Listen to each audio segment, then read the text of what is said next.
controversial, always engaging. It's the podcast that lets your voice be heard. It's the podcast that shouts you out. It's time to holler. Can you dig it? Okay, eat a unicorn one day through a Pop-Tart. I like... Touch your shoulders. You like the Disney part? Yeah, I like the way it explodes. You like it? And to swallow it down. Oh, my God. Your tweets, snaps, Facebook comments, and even phone calls. Holler any way you want. I used to give kids opiates to keep them quiet. Less offensive than that. JD, Brian, and Tracy. Holler at your boys. Yeah, ladies and gentlemen, welcome to Holler. It's the podcast that shouts you out on the internet. Your boy needs a haircut. Bad, babies. Bad. Same. Badly. Welcome to... I can do it if you come to my house. But I don't trust that at all. I can't do that. You're not allowed to... Anyway. You can sit on my front porch. I'll wear a mask. I got clippers and some guards. I'll just get you all the way around. All right. My name is JD Short. You can hit me up on the internet at pretty much all social media. JDSHORT. It's all one word. It's all you heard. I'm hanging out here with my friends to my, at this point, I guess it's my left. So, yeah, that way is Brian, my good buddy Brian. What's up, Brian? How you doing? Hey, what's up, everybody? I want you to find me on Twitter. You can find me very easily at Holler, at Brian, just like it sounds. We're so excited to have you guys. And as always, or as recently, we are sponsored by beerchuggin.com. Guys, this is a great group. You need to go visit their site right now, buy some merch, not just because it's cool merch, but because they sponsor a very important cause, and that's West Virginia Mask Army. They've donated so much money to the West Virginia Mask Army, which is keeping people wearing masks, not only in West Virginia, but everywhere. They've shipped masks all over the place at this point. beerchuggin.com. It's a great sponsor. We're so happy to have you guys. Again, I'm your co-host, Brian. I'm going to shout it out to one more co-host. It's our co-host, Gracie. Gracie, what's up? Hey, I'm here. I'm here today in the computer. Your computer, a computer. I have the Wi-Fi password. I made it. I'm alive. I'm well. I'm going to be talking shit to Brian and JD, so stay tuned. Wonderful. And joining us this week is, we're really excited to have him here. It's Matthew Patrick of a company called Winford Solutions. You guys specialize in smart home and smart yard technology, which is freaking great. We love talking tech on this show. So Awesome.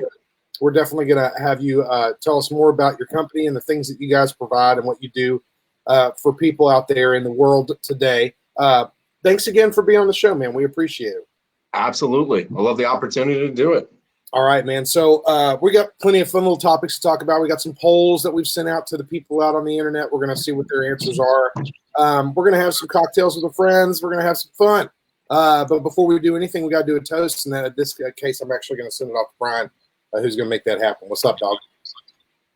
Yeah, what's up, guys? I'm going to go ahead and crack a beer right now. I'm not going to chug one tonight because I'm not in chug capacity, but if you guys want to chug a beer for beerchuggin.com, that's all good. And again, that's our sponsor of the show. We're so proud to have beerchuggin.com as our sponsor.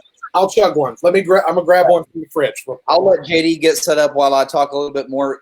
Guys, Matt and Nick of beerchuggin.com, they've been so gracious to us, not only to send us things like koozies and sponsor our show, but like I said, they've taken 25% of their proceeds and they have donated that to West Virginia Mask Army, which is a great cause, especially during this time, this pandemic time that we are all facing. And those guys couldn't be any better.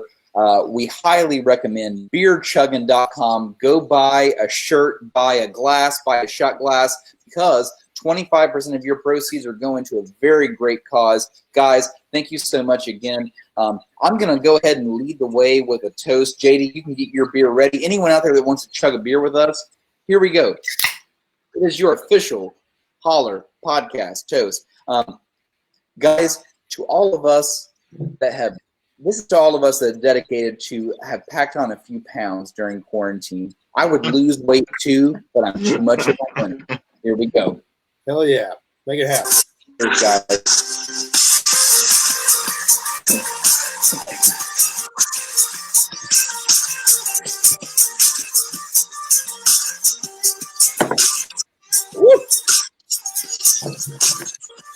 Yeah. I'm gonna have to catch up to you here in a little bit on the beer. Oh, that's cool, man. I'm gonna have to run out there to the keg and go ahead and pour one or two. Put your mouth on the tap, dog.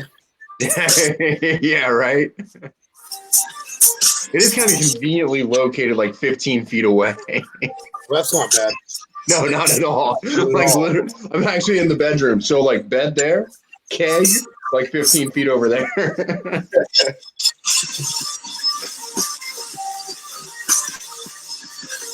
got a little theme music going on here, baby.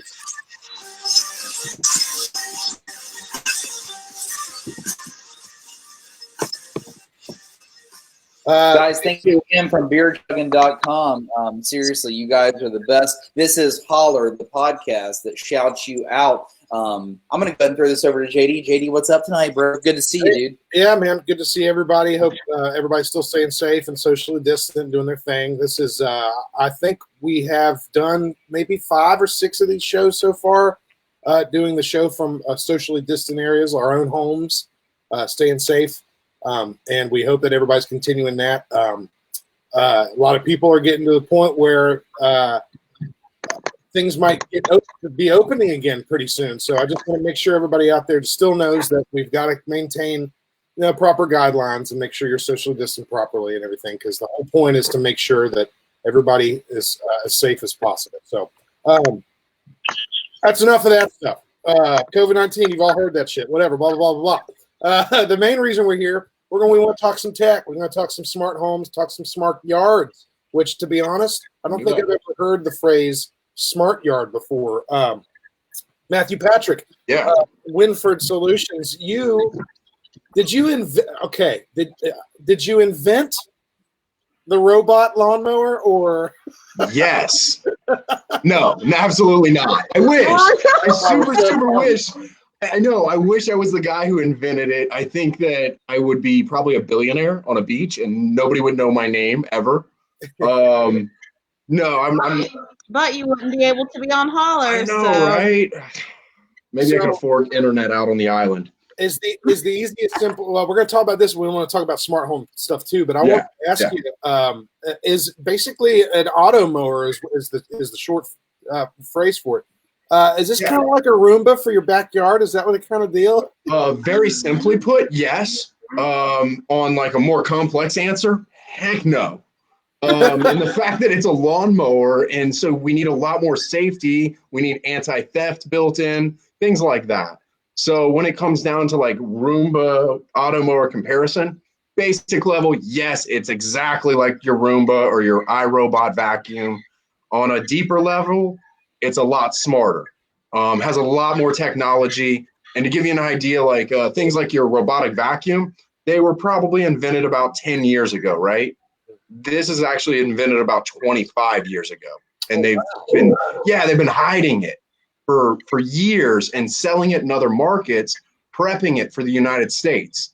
They just launched probably like 2 years ago worldwide. And to be honest with you, I think we're up to like 3 million in sales. Wow. 3 million units out there already up and working. That's crazy, man. Yeah. That's so awesome. And so like, again, it makes sense. And it seems like it's a standard sort of, this is the direction it was going to be going anyway, man. Yeah. Something like a remedial task like mowing the yard. And I personally, I enjoy doing it, but I don't have the biggest yard in the world. Yeah. A lot of people actually enjoy cutting their grass. That was like one of the first objections that I hit as like a salesperson early on with the product was people actually enjoy cutting their grass. And the first thing I had to do was look at, why do you enjoy cutting the grass? Like, why do I enjoy cutting the grass? And it actually came down to a basic physiological needs. Basically, vibration loosens up your muscles. Activity actually releases endorphins into your frontal lobe, making you happy. Plus, you get the fuck away from your family and your annoying ass kids, and you get an hour to yourself to go cut the grass. Yeah, and then that cold beer afterward is so good. It's so good. So good. This is what I realized, though. I get it. I think mowing the lawn is great. It's like therapeutic to me. Yeah. This is what I realized though, and it didn't take me too long for the light bulb to go off. Is yes, we all love cutting our grass. We love the exercise. We love the sunlight, so on and so forth. But what we realized is there's something else that you love. Like you said you love to drink your beer afterwards. Yeah, Well, I would much rather sit on a porch and drink a beer watching my auto mower take care of my lawn. Exactly. You can go fishing and have a beer and get the grass cut. You can take care of your kids, have a beer, and get the grass cut. I want to be very clear right now. I want to be very clear. This has nothing at all to do with me enjoying cutting the grass. I don't enjoy it at all whatsoever, but my Fitbit does enjoy it. I get my steps in. That's the only reason that I do quote unquote enjoy it. But I want to shout out Abby Scott right now. She says it makes me uncomfortable. I'm older than the lawnmower, and that was just her going into your whole age of that. And I think that's so. And Juliana says, "Hey, what's up, Juliana? Thank you for." Yeah, Juliana, what's up, dude? What's up? Again, Matthew, it's not just yard stuff. We've talked about mowers, and that's all great. But I mean, what got you like so pumped about getting involved in smart home and smart yard stuff? Like, do you think we're getting around that curve now? Do you think that smart home technology is now going to become when you talk about like a marketing trend, we're still on the early minority, and we're heading to the early majority. After that comes the major majority, in which the masses of the population. And that's actually one of the reasons why I first opened up in Dayton, was because it's a test market city. If it's popping here, then it's ready to go nationwide. It's great if you can get tech to go in a tech city, but it doesn't mean it's ready to actually like put it out there in every single city nationwide, and you're going to actually have success. Yeah, and there's behind all that. Make sure you have good enough internet at home. A lot of places don't have that. Yes. So and the future of your home is actually going to be your 5G cell phone networks, and then eventually satellite internet service. It's actually going to be the true future of how you're going to run and manage your homes, like with all the smart automation that's coming. That seems because it's again being 5G, it's wireless. It's blankets an area a lot better than just landlines. Yes. Some of that infrastructure is not the best. Have you seen Starlink yet? You look up in the sky and see that shit. Mm-hmm. You know what I'm cool. talking about, Brian? Gracie, do you know what I'm talking about? Starlink. I do. I do. It is a string of, I think, like 10 satellites that have been put up in space. It was launched up by SpaceX. I think it's as a part of it is to help provide internet like service for areas that can't get to it. But you can see the satellites in certain parts of the sky. They're all lined up. It's like a line of it almost looks like a line of stars, basically. But it's that's pretty the goal.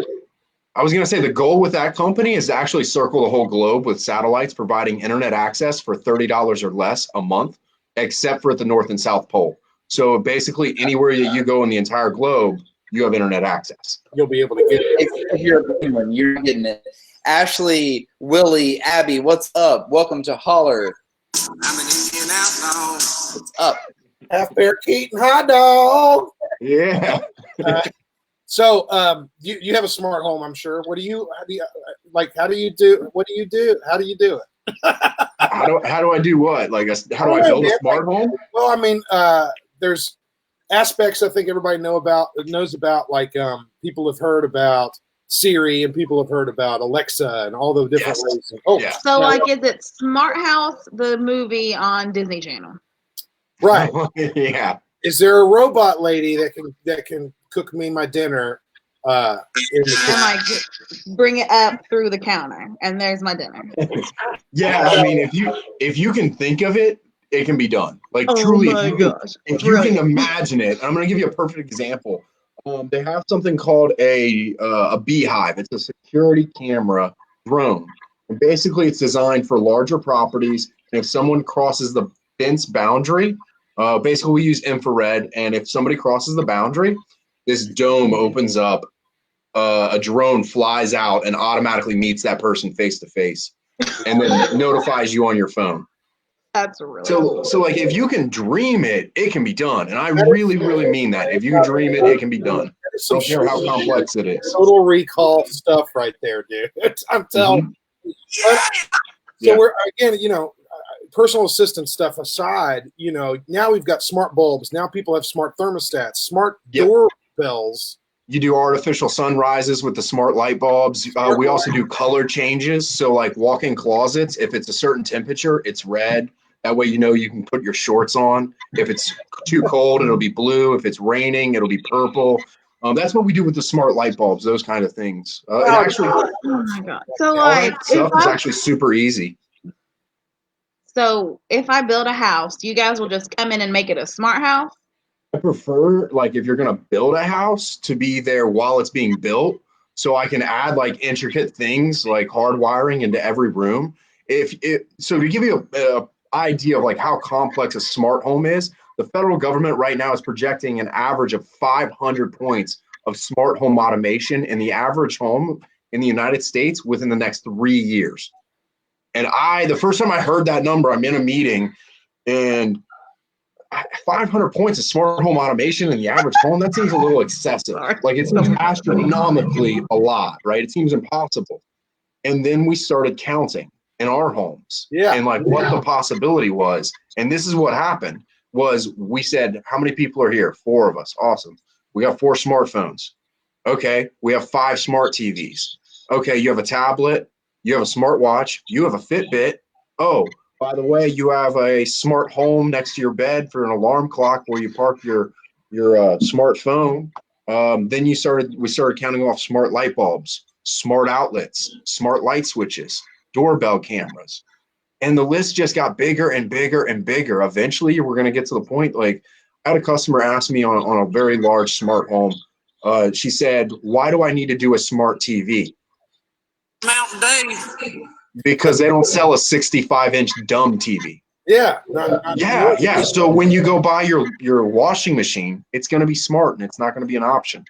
Thank you for putting that up there, Brian, because that's what I laughed at earlier. Happy says, here's what Beehive needs to do. When there's an intruder, it yells, intruder alert, and then it unleashes the killer bees.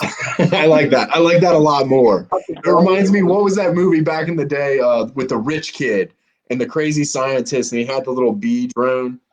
Richie Rich? Yeah, Richie Rich. Yeah. Thanks for pulling that out, because I was not going to think McDonald's in the basement, man. This wonderful stuff, dude. I've recently Brian's has his brand new house, and he's been smartening it up and everything recently. I just started putting in smart bulbs and such, and I'm loving all the how easy it is for me to walk into my house and tell my robots to do my bidding. It's wonderful. Are you using if then that yet? Yeah, I've actually got a couple. That's IFT, I think, is what some people. Yeah. IFTTT.com. Yep. That's actually really cool because what do they call those, recipes or something that allows you to something like that, or widgets or applets or something. Where basically, anytime you do one thing, it will actually automate another service to do something. Say, for example, you like a song on Facebook. Every time you like a song on Facebook, it adds it to your Spotify library or something like that. But extrapolate that to smart home technology, and it's things like anytime my Bluetooth, recognizes or like anytime my smart garage door opener opens up, prepares the inside of my home at the right temperature or something like that. Yep. Yeah, you absolutely got it. We do them a lot on the robotic lawnmowers. It'll be like, if there's rain in the forecast, park yourself. That way they're not out running around the rain. But we call them welcome homes or keys to the kingdom. When somebody comes home, it turns on the lights, automatically unlocks the front door. I have one where it plays the anthem to Rocky if it's just the guy by himself. But if his wife and kids are with him, or if they're in the home, it'll skip that step. Because he doesn't want to walk through the door like we're doing this. Yeah. He only wants to do it when he's by himself. That is fantastic. How does it know if the wife and kids are home? How does it know? Cell phone location. We're tracking GPS cell phone location with a geo circle in the house. And so if their cell phones are anywhere near the house, then it'll skip it. That is insane. Mhm. That's amazing. Insane. There seems to be so much, so many opportunities, so many things that you can do with smart home technology. That's absolutely fantastic. Well, thank you, Matthew, for being here on the show. The website that we gave us was winfordsolutions.com. It's WINFORD solutions.com. What can people get on that site when they go there? What are you mainly doing there? Honestly, straightforward with that website. We just give out some basic information, points of contact stuff. So if somebody wanted to like see one of our robotic lawnmowers, or they wanted to get an idea of what one costs, they typically are going to range anywhere from $1,200 to about $5,200 with installation and everything. I'd say the average customer is going to spend $2,000 to $3,500. But all they're going to get on that website, we just use it as a real simple point of contact. That way, because we do a lot of commercial business, especially with the robotic lawnmowers, doorbell cameras. And most of the time, they just want a website where they can take a look at everything. What kind of products do you carry? So that's what we do on that website is we have the lawnmowers listed. We actually make vinyl wraps for them, too. I saw that. Yeah. So this is why we do that. Everyone names their mower. I saw one that was camouflage, and I was like, all right. Yeah. So everyone names their mower. Like mine's called the Sod Father. So we put pinstripes on it, right? I'm about to go to a property on Monday. They have Adam and Eve working, and I think they're going to install. I'm going to go install a third one. I have a feeling they're going to call it Moses. But everyone comes up with like silly little names for them. Lawn 2D2. It's like a Y. What's that? Yeah, exactly. So. Well, that is fantastic stuff, man. Auto mowers, dude. Roombas for your yard.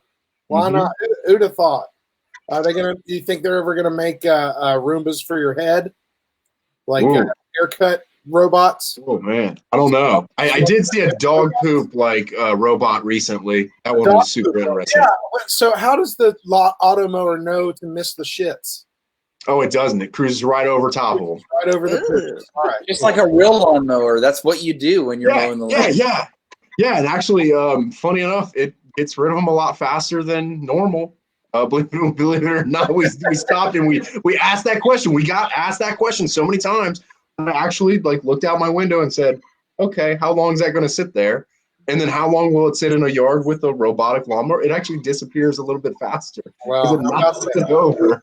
That is wild. So you always hear the weird like stories about Roombas, just like there might be a little cat turd somewhere, and the Roomba just hits it and kind of just pushes it on the floor. All right, never mind. This conversation devolved into poop very, very quickly.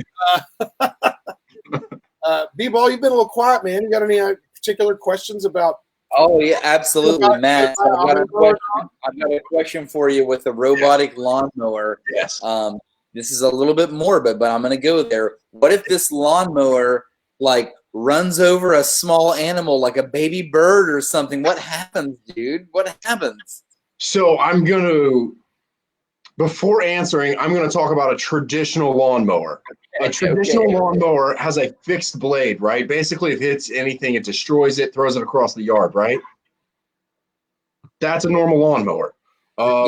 Actually, a normal lawnmower, traditional lawnmower, is the leading cause of childhood amputation. Yeah. I didn't know that until I got like in the industry, and I was like, really? And then I asked my significant other. She was a trauma surgeon. Selection. She 100% verified it. So how does our mower differ? It's simple. A traditional fixed blade is typically about the size of my arm. It's a foot long. When it hits something, it destroys it.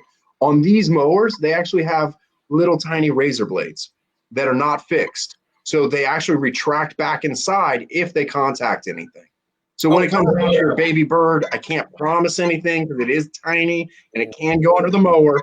But when it comes down to children or pets or your dog, your cat, I don't worry about them at all. It was actually one of my questions when I was looking into like which lawnmower I wanted to go with, which robotic lawnmower on the market out there I want to represent as a company. And my one question was, is it safe around an inquisitive toddler?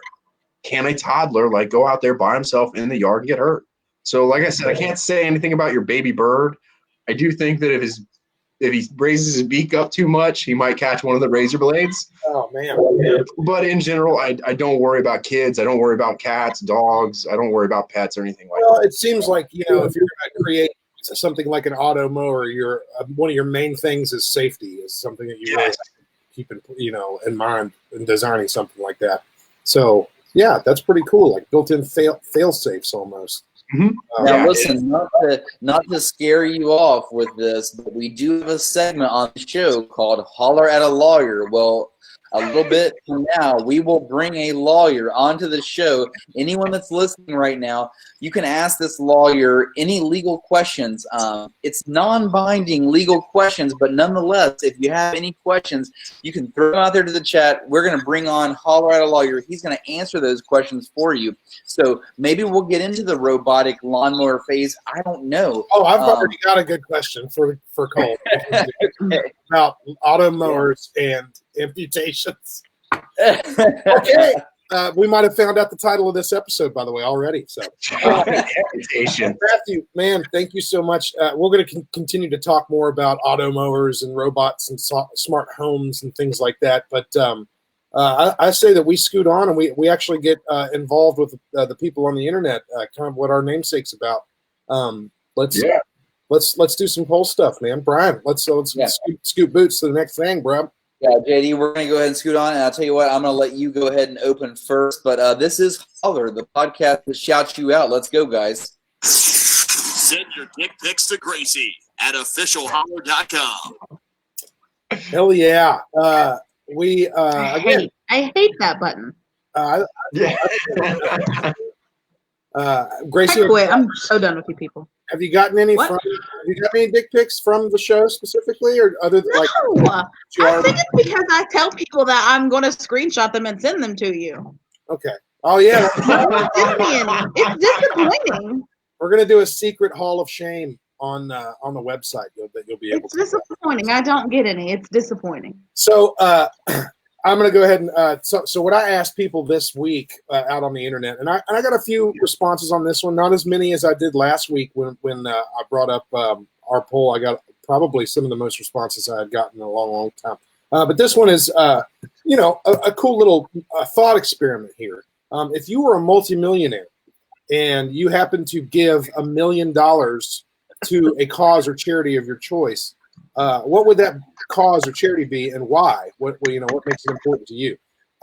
This is kind of a still, sort of thing you would be asked in school or something like that. I don't know, but we don't really, I don't think, get asked something like this in our adult lives nowadays. I'm not really sure when's the last time I, got a prompt like that. But it seems like it's something fun we could talk about, and I got some fun answers for some people, so I'm going to shout a couple of those out. But first, I'd like for us to go around the table here that we've got and see what everybody says. Now, I'll go quick and first, just my thing. There's a company out there called Music Cares. It's Music Cares, but just as one word, but the C isn't the same. The other Music Cares.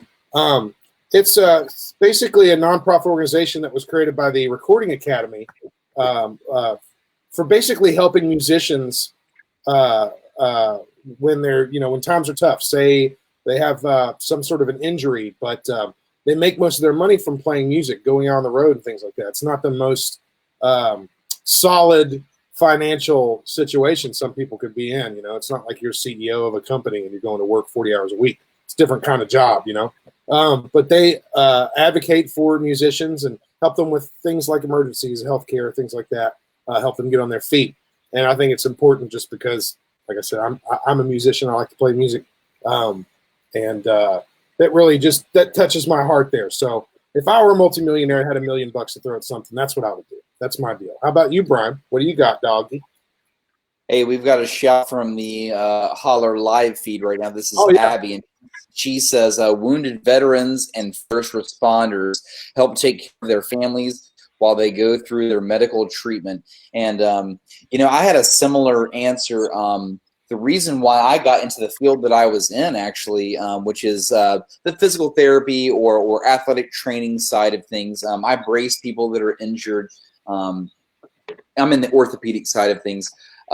one of the things that I wanted to do when I first got into that was to help soldiers that were injured overseas, just because I found their cause valid, and I want to do anything to help them. So I agree with Abby on that cause. But I'm going to flip the script right here. And for me, for my cause, if I've got all this money, I'll tell you this, JD.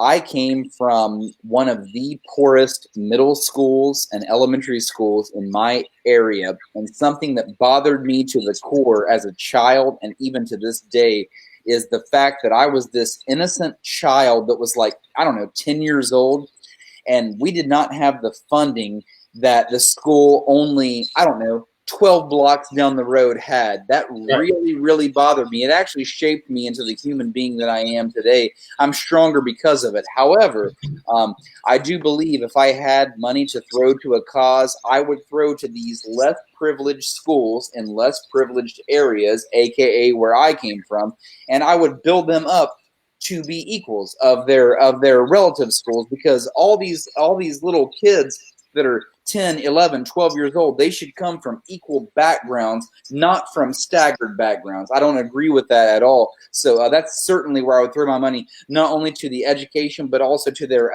athletic equipment, their jerseys, and different things like that. That's all. The music department. The music department. They have less equipment than just that school from 12 blocks down the road. That really bothers me. That's something I would fix ASAP. Cool answer. I like that. So we can go with Gracie next. Gracie, what was your Brian, that was beautiful. Yeah, it was very Made me cry a little bit. Was. Second, that's my answer almost as well. I work in early childhood, and what we do at my center is something completely different than the most of the centers around here.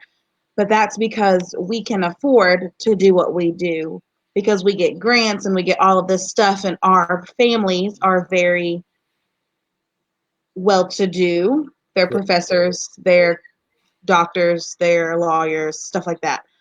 And I would want to help the child care centers around our area who take lower income families get things they need, new materials for arts, playground equipment, all kinds of stuff.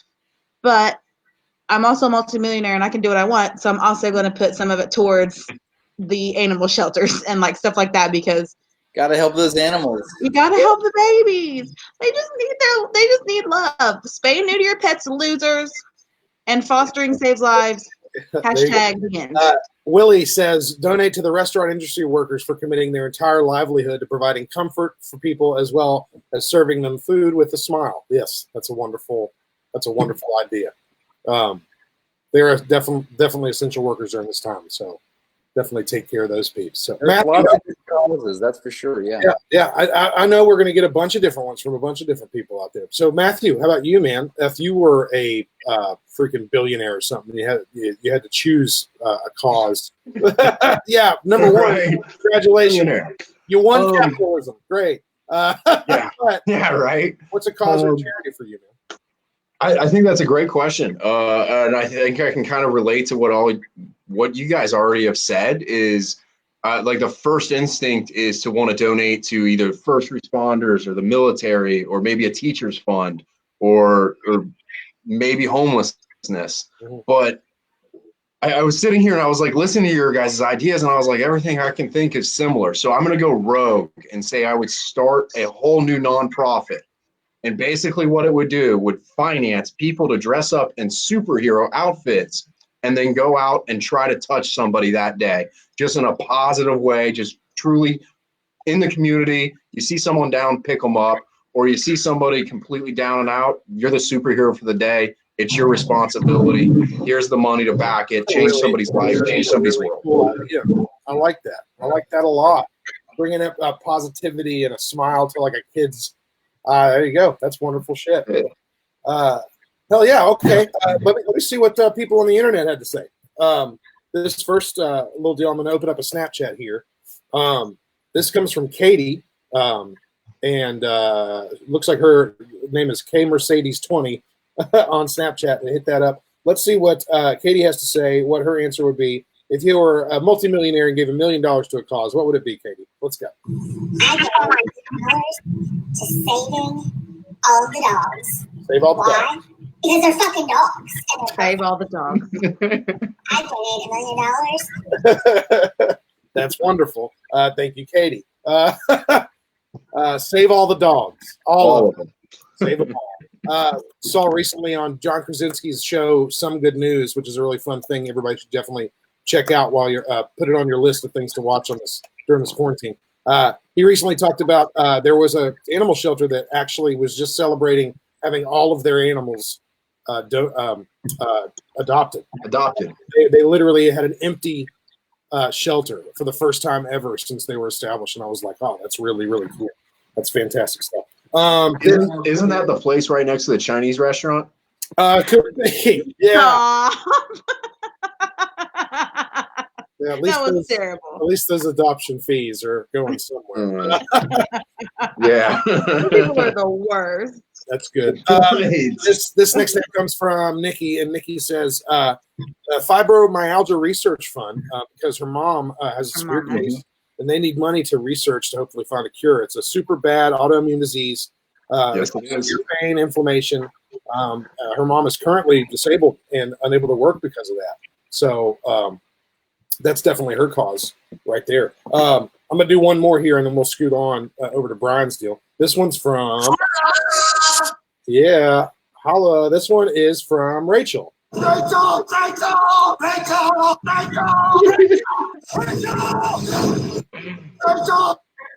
That's from Rachel. She says, let's see what her answer is here. Holler! I will use this time to make another shameless plug for Duke 15Q Alliance. That's DUP15Q Alliance.org. I would give $1 million to them easy because they need it, because nobody knows about this syndrome, and it should be studied further and help given to families who need it. Thank you for coming to my TED Talk. Thank you, Rachel, for that wonderful answer. She was recently on a show, Matthew, and that was actually the one that was. It was basically a week after a big old tornado hit the city of Nashville, and then about 2 weeks before the entire. I'm gonna need you to put those up there, Brian. Those comments that are rolling it. Thank you.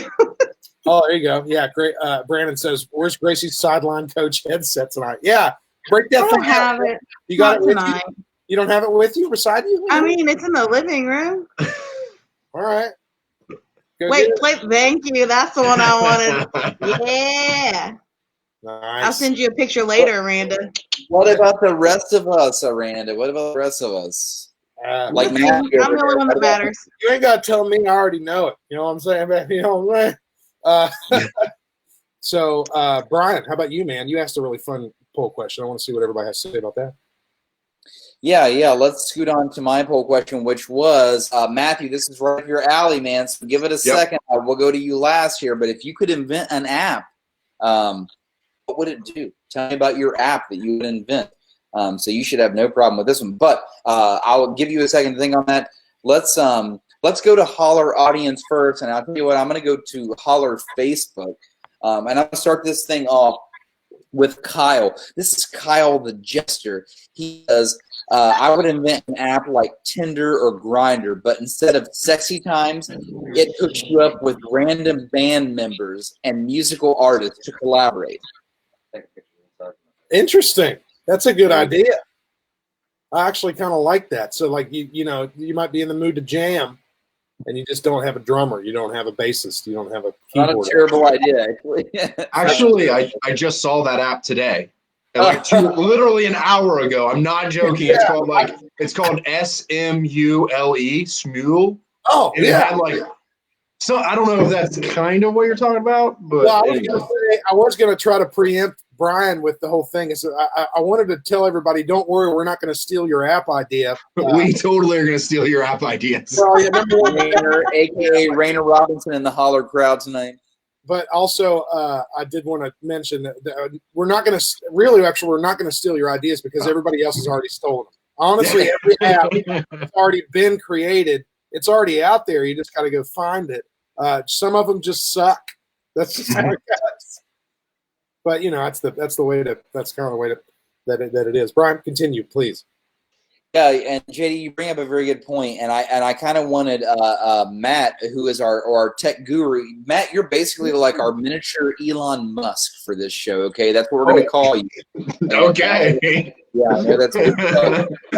I want you to basically call us out. So as we shout out these app ideas, again, maybe you could be like, "Hey guys, that app already exists. I just fucking last week, or I ran across it." You know what I mean? My bad. My bad. Yeah. Yeah. Continue to do this. You are our tech guru for this show. And again, guys.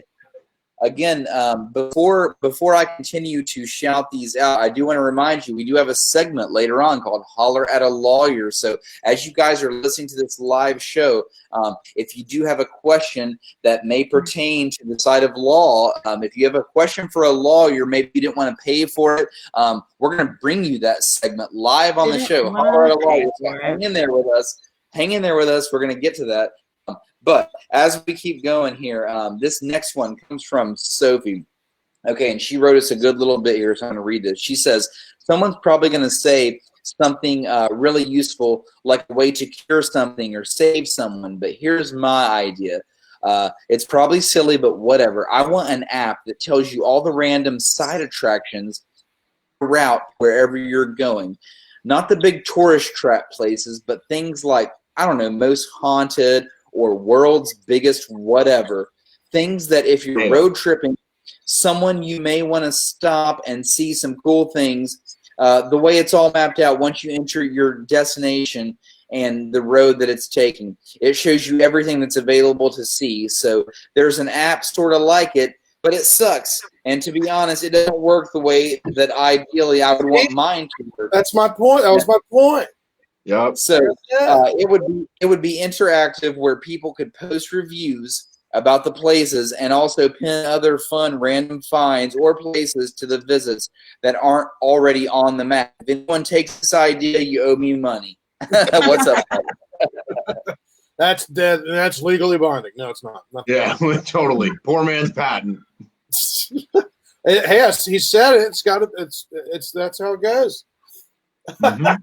Ashley Agans in South Florida. She says, "What's up? What's up, Ashley, aka Smash? How you doing? What's up, girl? Welcome to the show. Welcome to the show." Rainer Robinson says, "Are you guys just going to steal my ideas if I give you app ideas?" That's his question. Yes. Yes. Thank you for asking. Yeah, pretty much. Clarify it. Rainer, we are. Abby, who we threw up on the screen earlier, Abby Scott, she says her idea is an app that has a timer to drink water. It goes off and it doesn't stop until it verifies that you drink a certain amount of water. No idea how that actually works. Yeah. That would be wonderful, and we would all be so healthy and hydrated. I would assume you probably put you have to drink it out of a particular and chip in it or something. Yeah, well, you could do like a bottle top lid, and then a little spinner inside with a microchip that Bluetooths it over to your cell phone of how much liquid is passed. It literally, wow, there you go. Bam. Jesus. There we I go. don't believe it exists yet, but I've seen similar like measuring things. It was more so to measure fish, though. Specifically fish.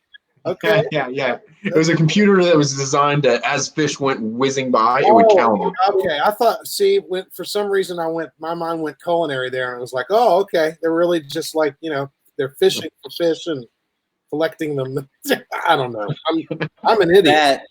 Matt, do you promise that your automated lawnmower will not run over my dog if he's out in the yard? Do you promise?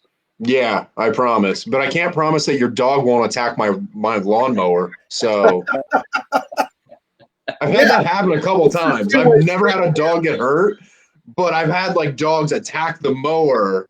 And there's actually a video floating around of a moose that squares off with it and then stomps on it. Sick. Mm-hmm. That's awesome. Matt, I do want to say regarding lawnmowers, so I work in orthopedics, and I will tell you, this is bizarre. This is totally bizarre. I've only seen it once in my entire life. The worst injury I've ever seen come across in orthopedics was these two. This is not your fault, okay? This is not you or your lawnmower's fault. But these two men decided they wanted to trim their hedges at the house they lived at. So while their lawnmower was running, they both, on either side of the lawnmower, picked the lawnmower up to trim the hedges, and both of them chopped their fingers off. Yeah, that's what happened during. Eesh, that sounds That's terrible. a fixed blade lawnmower for you. It has zero forgiveness. People are out here afraid of like sharks and like weird stuff like that. Wow. Like 34,000 people go to the ER every year with chainsaws. Yet 5 people die from sharks and they're freaking out. Like That stuff goes, man. you should see. Actually, funny. I think you'd like all the photos I have of crazy lawnmower stuff. We just posted one a couple days ago. It's 2 push mowers that have been attached to each other. So the guy's got a double wide. Yeah, I feel like that's a West Virginia video Hey. Whoa! I'm saying you guys are ingenious. Is all I'm saying. Yeah, okay. Really We're smart. We're not crazy. We're just ahead of the curve. You are. I mean, it's ingenious. Brian, you got any more little answers that you want to? Oh, there you go. Ashley says Whiskey "Brian, broke. your app for whiskey broke. Yeah, she says my app for whiskey broke, and that's because she has insider info that I basically drank like a bottle of whiskey tonight before the show, and it's not going well my way. So she smashed. Thank you for pointing that out. I'm hanging in there the best I can. I'm doing okay. You know? Nice. Yeah. Well, you got any more for right now? Do you want to scoot on to something new here? What do you think? No, I think I was going to go with Facebook on the first round here, and just to make sure I don't have any more, no more on Facebook right now. So if you guys wouldn't mind, we're gonna go ahead and scoot on to the next segment here. Go ahead and make it happen, Saul. At officialholler.com. So Holler. Sorry, go ahead. you get to choose what direction we go next, man. We got 2 things that we could do. We could either go to we do a weekly segment called Shots Fired, which is a really fun little thing, which you can also obviously participate in if you want. We do it. You can if it's up to you. Most of the time, our guests end up doing it because it is very therapeutic. But there's also we have another topic we could talk about here that is a kind of not necessarily too dissimilar from what we have been talking about. So what would you like to do? You want to go to our weekly segment, or do you want to go to a random topic? Which one would you like to go with? I'm game for anything. Well, you got to make a choice, brother. Okay, let's go weekly. The weekly one, and then if we have time, we can go talk about random subjects. I'm down to talk about anything. We can talk about food, politics, anything. We definitely got time. We don't talk about politics on the show. I can tell you that. Brian, go ahead and give me that freaking drop, buddy. Let's do it. Wait, what are we going to, JD? Sorry, say that again. What the fuck do you think? We're not going to Mark Wahlberg. No, we're going to Shots Fired. Let's kick it. Okay, it's our favorite time of the week, guys. Let's talk some shit. Let's go. Shots fired.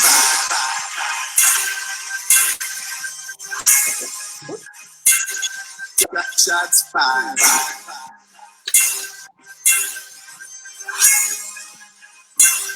Shots fired.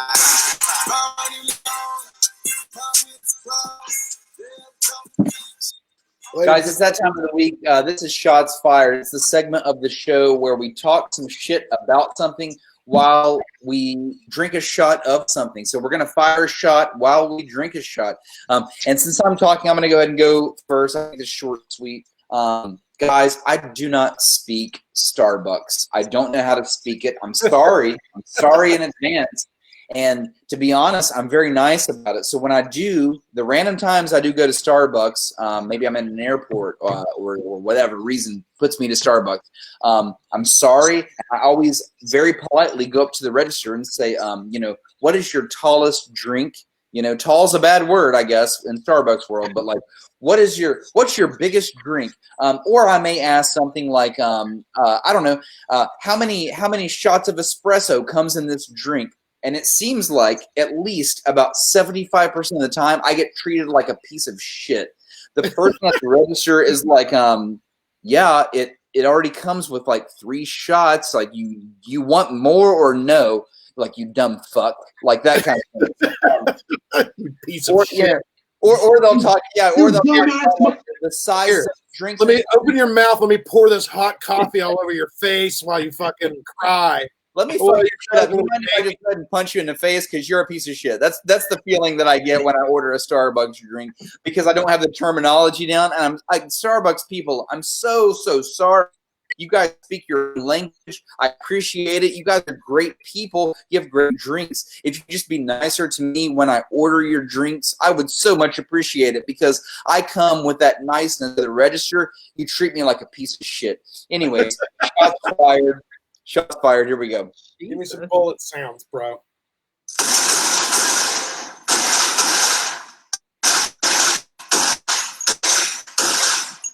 Oh, Smash says she gets 5 shots in her drinks. Of course you would. Smash. Jeez. Smash, do you speak Starbucks? Because it's important. It doesn't matter if you get 5 shots. Shouts to John. I'm gonna chug what for him. By the way, I want to go last on this, guys. If that's okay. That's my just my prefer. Are you guys cool with that? Is it fine if I go last? Yeah. Cool. Gracie, your turn. Jesus. All right. Willie's going to have a heart attack. Sorry. Anywho. Why is that, Gracie? Nobody knows what you're talking about. Oh, it's because sorry. I guess I'm the only one reading the comments. 8 espresso shots and 8 pumps of white mocha. That's a lot of espresso. Yeah. It's called a white lightning. Jesus. Yes, I do need espresso right now. That's a fact. Thank you, Smash. Gracie, it's called white lightning. Gracie, how about you? What's pissed you off? I don't know. I don't think I'm mad today. Really? Yeah. I think I'm okay. I don't think I'm mad. So, Gracie, you have nothing to fire a shot about. Is that correct? Nah, not today. Gracie, let me ask you this. Completely. I believe recently maybe you had a life update. You had a COVID-19 test.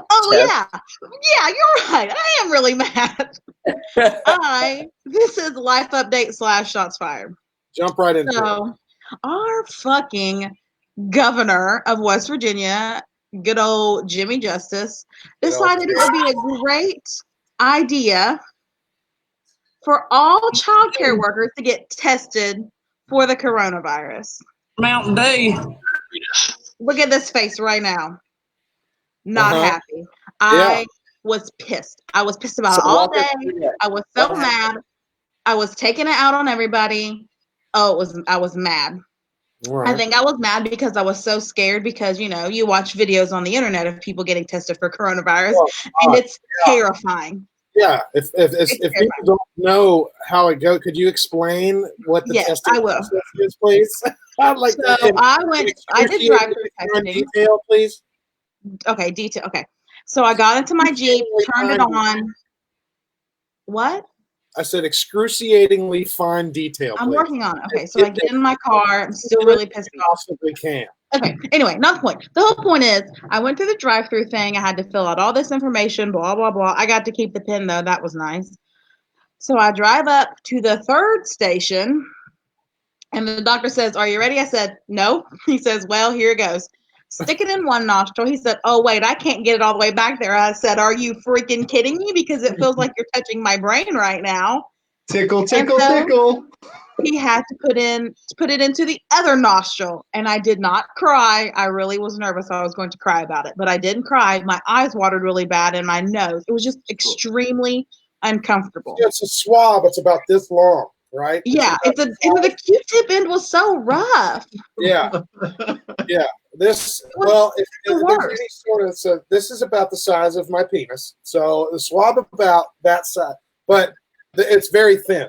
It's very, very thin. Oh, yeah. It was uncomfortable, and I didn't. Are we talking about the swab or your dick? Both.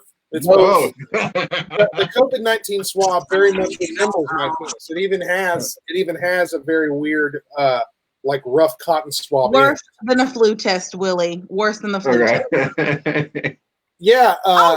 It goes. They have to stick. Okay, they take the super long swab and I'm pretty sure they touched my brain. They put it all the way in. They're not just in your nostril. It has to go past this area. It's the only way for them to actually test it. So what is the area, Brian? You might know a little bit more since you work a little bit in healthcare. Do you know at all what that part of your Brian just puts braces on people? Does he really? Is he really the one to ask what part of? He's more qualified than I am. I know that. I am more qualified than JD, but however, I am a bone and muscle guy at the end of the day. So JD, all I can tell you is they're just going past the sinuses. They're getting the good shit. They're getting real down in there. So, Matthew, have you seen videos of people getting that test taken? Oh yeah, definitely. Hey, there's that. Look, there we go. She's hotter than y'all. Ooh, shot fired. Oh shit. That to me? That to me? Yeah, Matt? Ashley says crazy is hotter than we are. Well, that's Ashley. no shit. Anyway, so this is it. My shots fired. Fuck the coronavirus. Fuck the coronavirus testing, and fuck Jim Justice because he thought that it would be a good idea for childcare workers to get tested, even though I've literally been working through the whole pandemic. That is it. I'm drinking. Do it. Hell yeah. Wait. Oh, sorry, Gracie.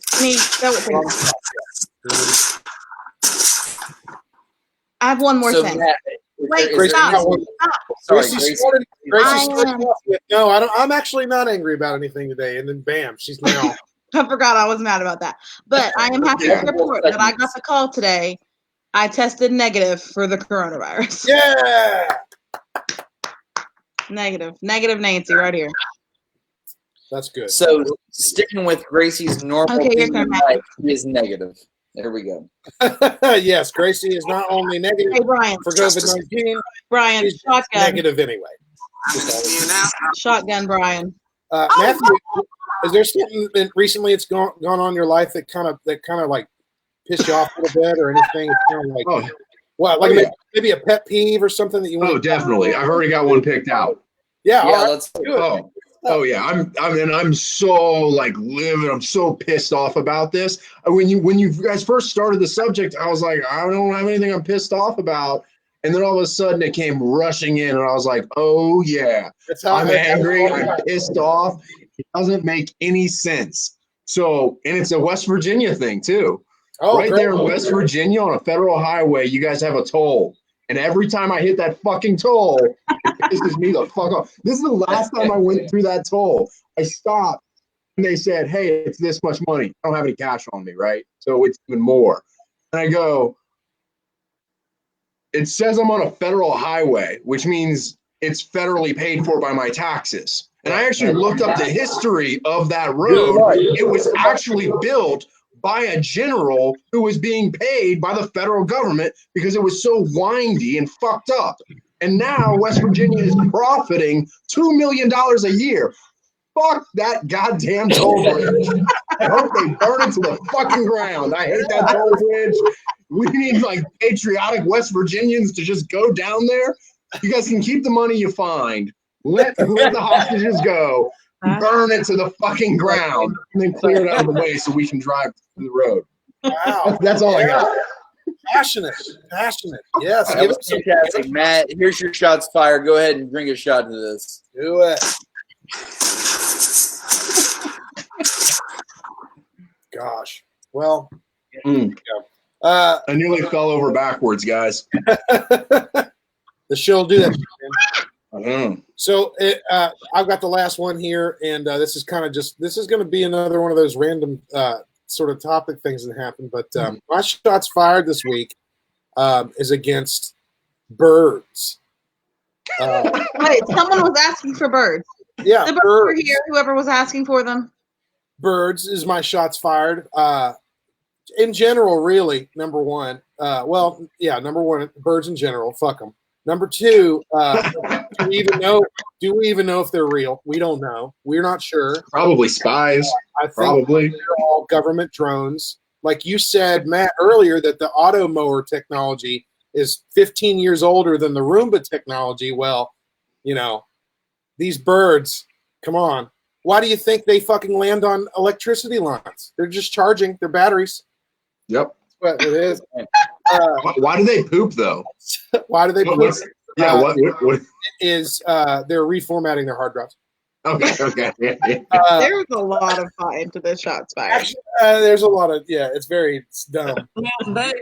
But actually, I do have a fun little story. I'm going to take a shot though about birds. So if you can go ahead, fuck birds, fuck 'em. Fuck birds. Birds. Fuck birds.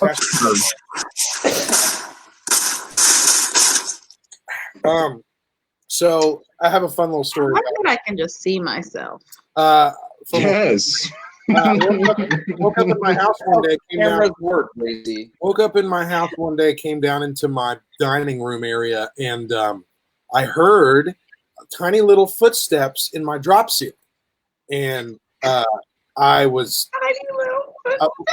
kind of freaked out, to be honest. It sounded like tiny little creatures were in my drop ceiling. So me and my roommate did a little investigation. We took out one of the panels of the drop ceiling. We found out that there were at least more than one bird in my drop ceiling. Miranda makes it again. Yes, queen. Hell yeah, birds ain't shit. All right. Thank you, Miranda. Anyway, I had 2 baby birds in my drop ceiling. It was a whole ordeal to have to take care of it. Now, I do want to let everybody know, we got them out. We did not kill them. We took them outside and let them go. I think all animals deserve a life of some sort. Even spiders and bugs. Even spiders and bugs, yes. I'm so proud of you. So it was very much an ordeal, though. We had to find out where they were getting in. Hang on a second. Chicken wings are the shit, but they shouldn't treat the chickens that way. But yeah, pigeons are Hades. Yeah, that's good. Yeah, fuck birds, man. Chicken wings do taste good, though. Yes. Anyway, we had to find out where they were. So apparently, what had happened? Some birds were building a nest, and apparently, the people that installed the vinyl siding on the side of my house did not do that good of a job, because they had built a nest inside the siding, which caused somehow the way this house is built.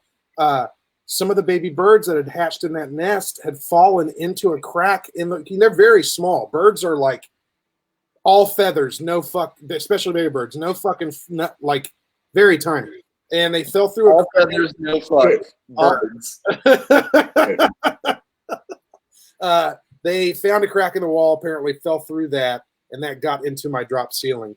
But it was very, very weird having to get birds out of the inside of your home. These little birds kind of look like Bernie Sanders.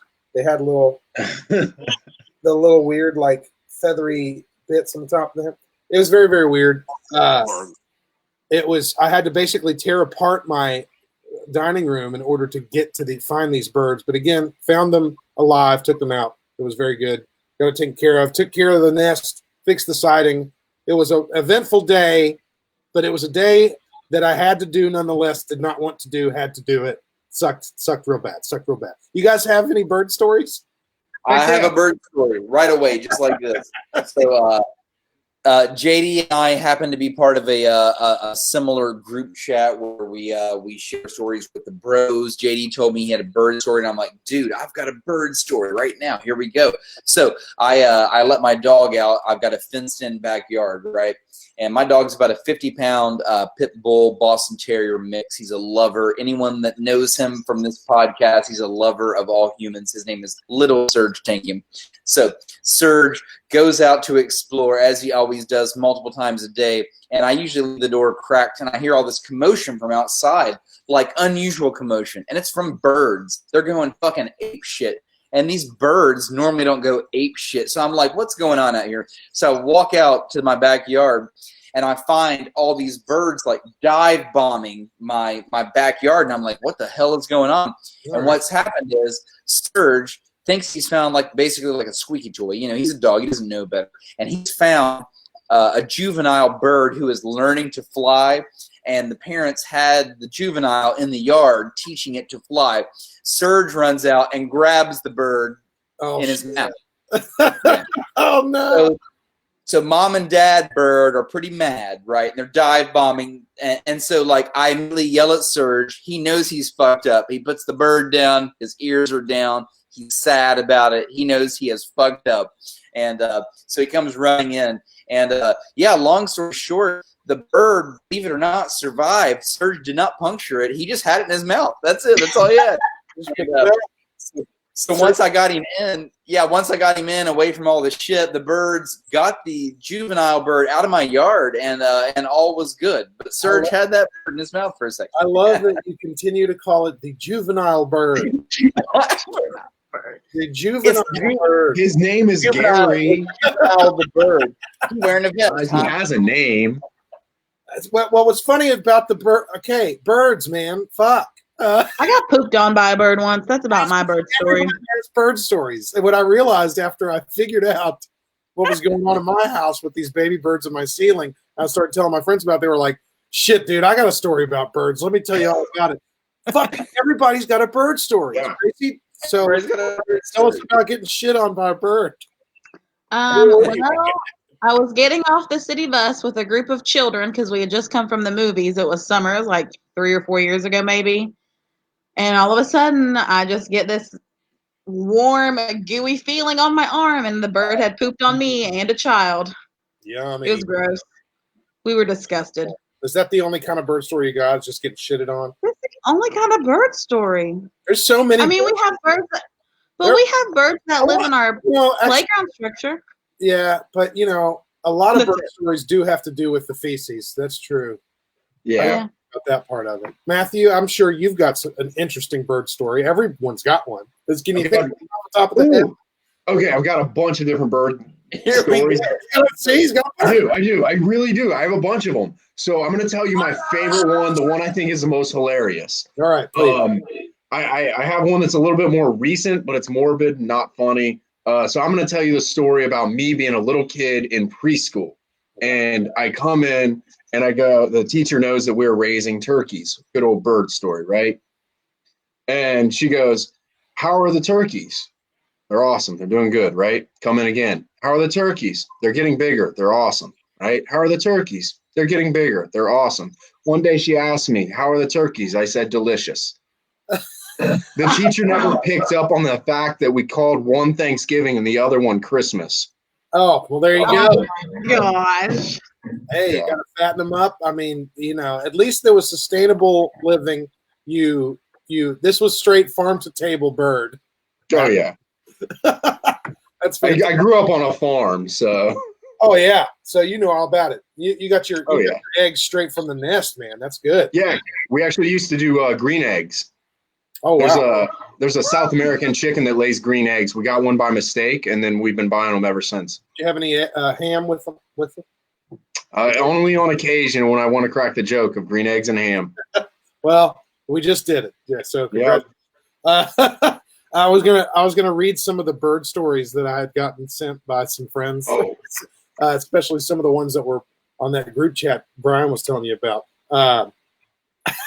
And I told everybody about my birds. Everybody just started posting about birds, and that's how I realized everyone's got stories. Chase, who will be on the show very soon, who we haven't seen him in a hot minute. I miss you, Chase. He's a good dude. There was a bird that used to sit on the mirrors of his Honda every day and shit down the sides of his doors.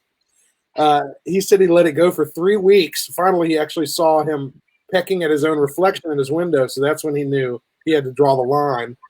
He put a sticky mousetrap on top of each of his mirrors. He came home and he got the guy. He said he flipped him upside down the road at his parents' house and beat him to death with a shovel. Jesus Christ! Okay. I'm taking the bird. I retracted my first statement. Be free, little bird. And he's like, "Fuck this! I'm gonna beat the hell out of it." He said his mom was horrified. Told him he wasn't allowed to tell anybody in his family that story, but he didn't want him to die in the glue, so he killed him.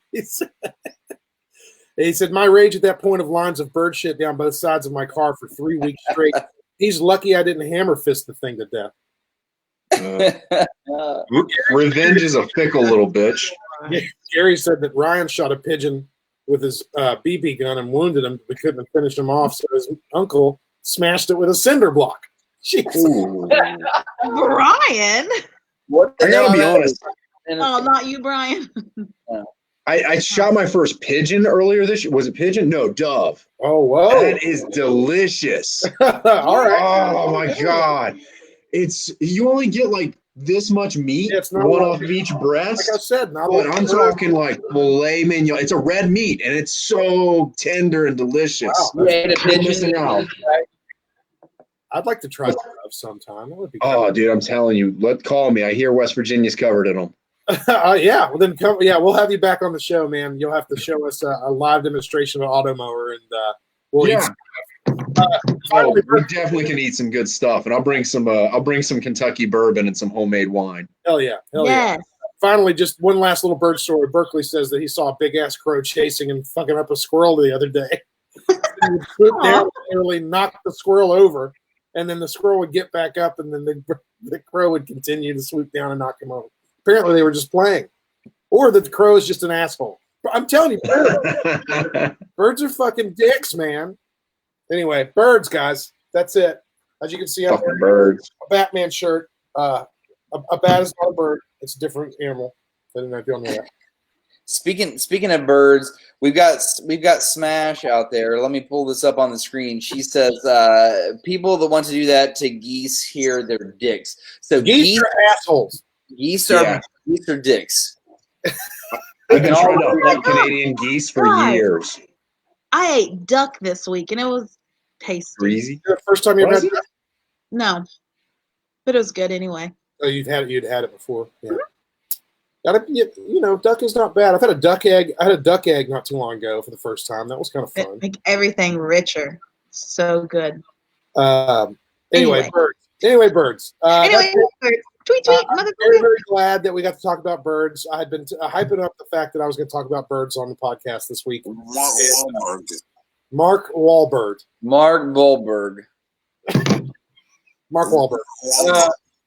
Anyway, that's it for Bird Talk. My name is JD Short. Hit me up, JD at birdtalk.com.org. Bird Talk.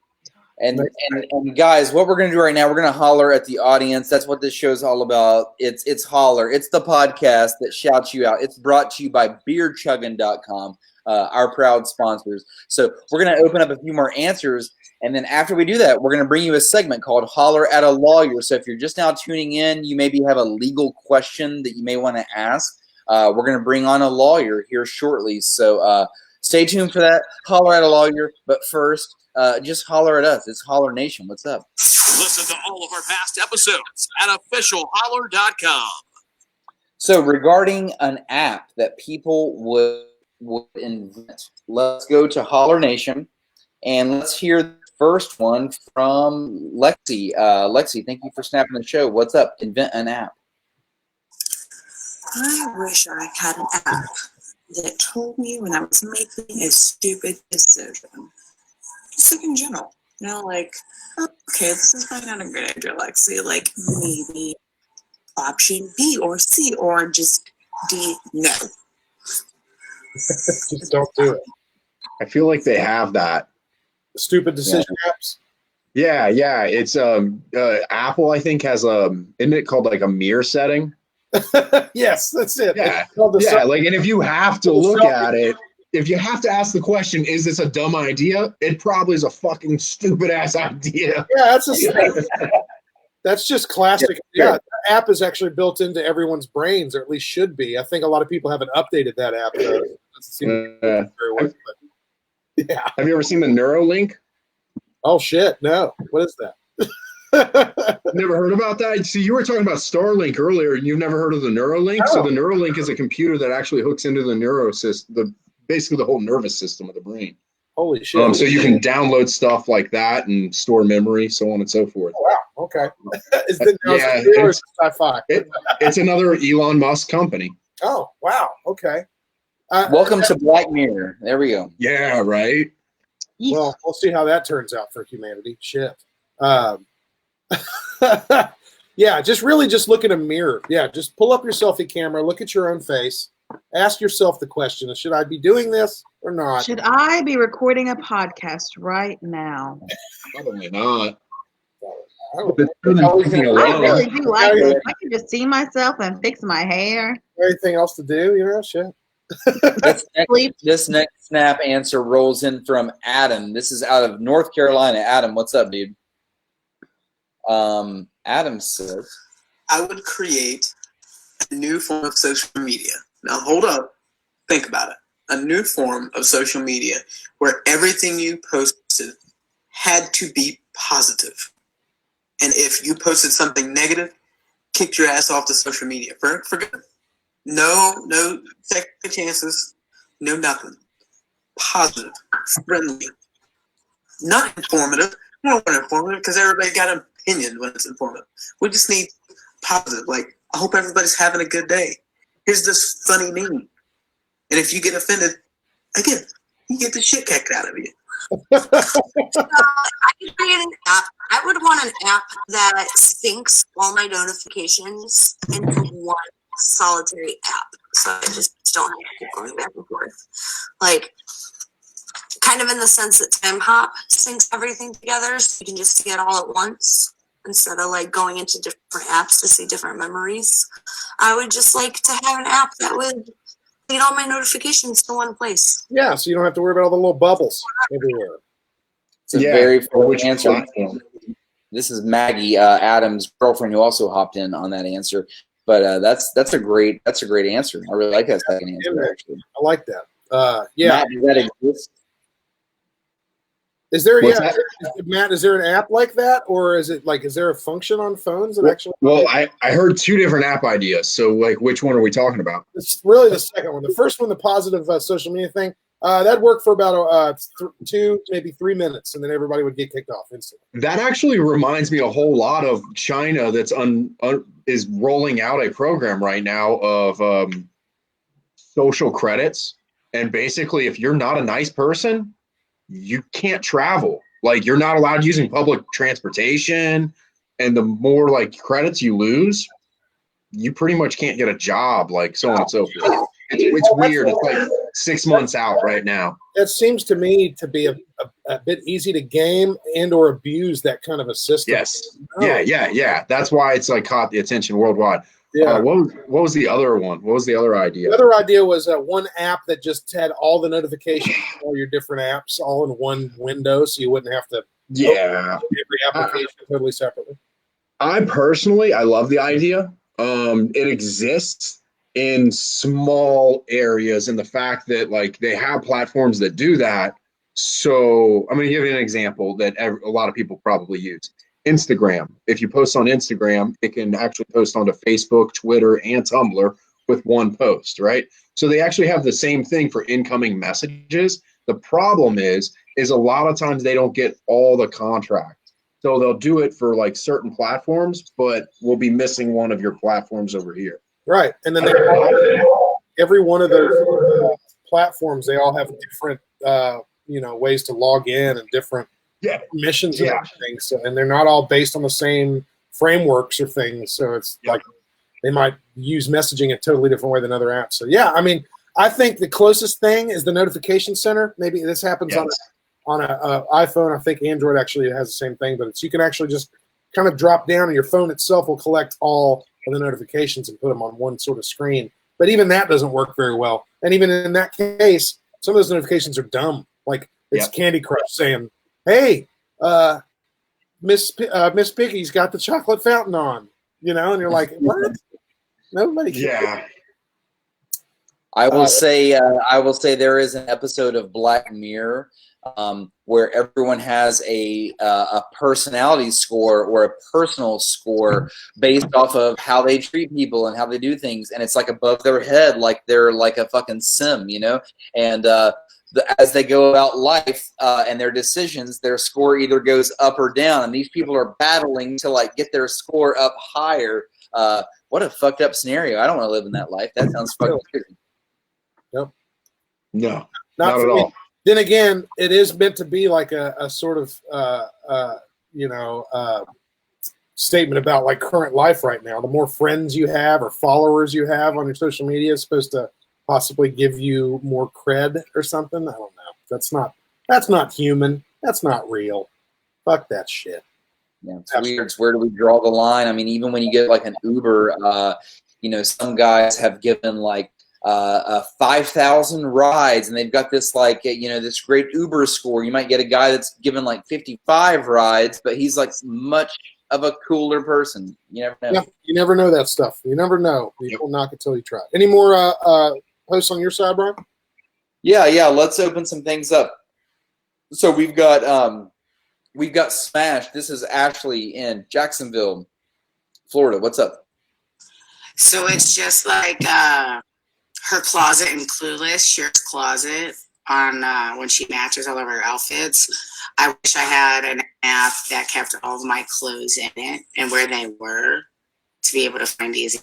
Because we all know how many clothes I own. Way too fucking many. So if I had an app to do that, it could like pick out my clothes for me and like it'd be awesome. That's it. Yeah, and you know what? You know what? I'm so glad that Smash said this. That's a great answer, first of all. That's my favorite answer probably so far. But this brings me to what I was going to say now. And it like the light bulb went off in my head. The whole reason I posed this question, Matt, is because I'm a retro video game collector. So I collect like N64, Nintendo, Sega Genesis especially. So Sega and N64 are my specialties. But I collect everything retro, Xbox, all this stuff. I know that apps exist, but they're not good enough is my point. I need an app that when I type a game in that I already own, let's just give an example.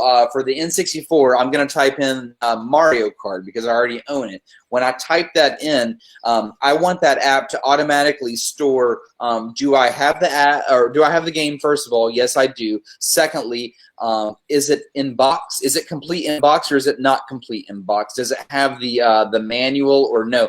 I want the app to go through all this stuff really quickly. And not only do I want to store this information for the N64, but I need this for like Sega Genesis. I need it for all my retro games. And I need this to quick reference so that when I'm at a yard sale or I'm online at an auction, I can pull up my quick reference and I can go, hey, I own Mario Kart, but I don't own the manual for it. I own GoldenEye, and I own that actually complete in box. I own everything. I don't need that one. I need to be able to quickly dive through all of my retro video games. There's my app that I would. There are apps like that, but not for video games. There's specifically one I can say is for records. Discogs, I think, is what it's called. But you can it's a way for you to catalog all the vinyl albums that you own, and whether or not they're reissues, whether or not they're special editions, whether or not they're sealed or unsealed. Seems like it'd be an easy carryover, dude, to have like something like that, but for video games. It's kind of a no-brainer. So is the fucking clothes thing. I want to mention, by the way, Smash, fucking awesome idea. If there was a way that like you could, every clothes item that's in your closet is all on your phone, and it would know enough information about all those clothes.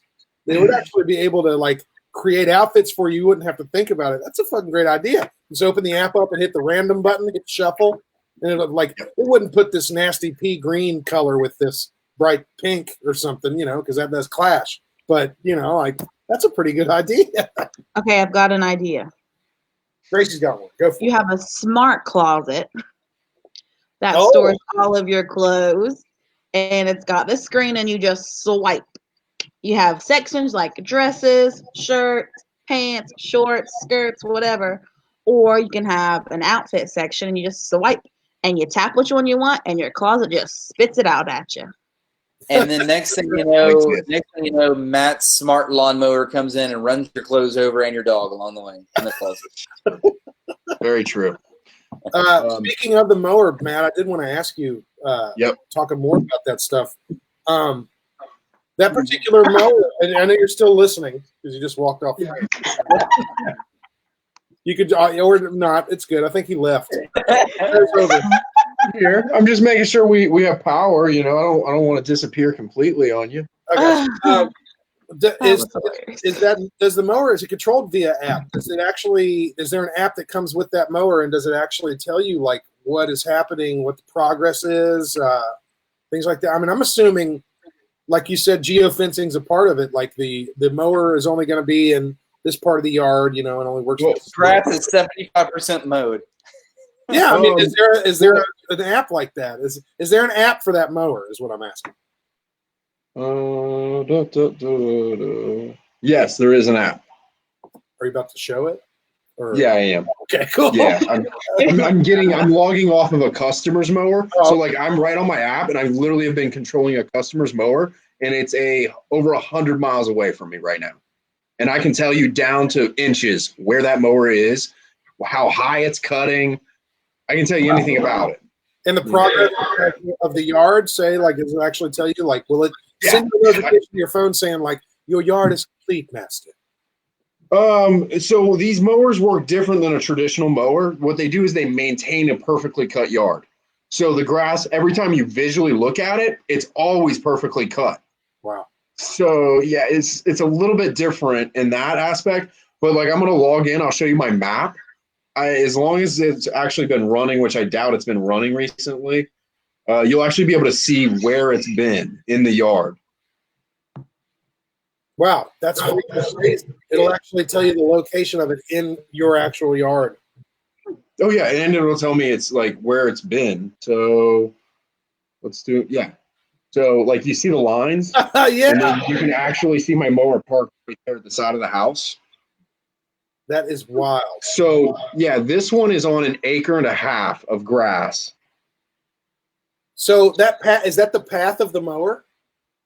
Yeah, that's where it was driving probably like the last like 30 minutes of it is zigzagging back and forth in that pattern. Is it erratic like that because it's like the mower knows that the yard has to be this big and only this area of the yard actually grew that much? So it goes to that area and cuts it and goes right back? Is that what it is? All of those. Wow. All of those. So in other words, what I'm saying is does it look random? It looks random.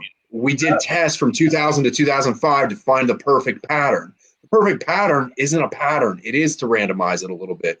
This thing's actually working on a bunch of algorithms that have led it to decide where to cut, when to cut, how much to cut.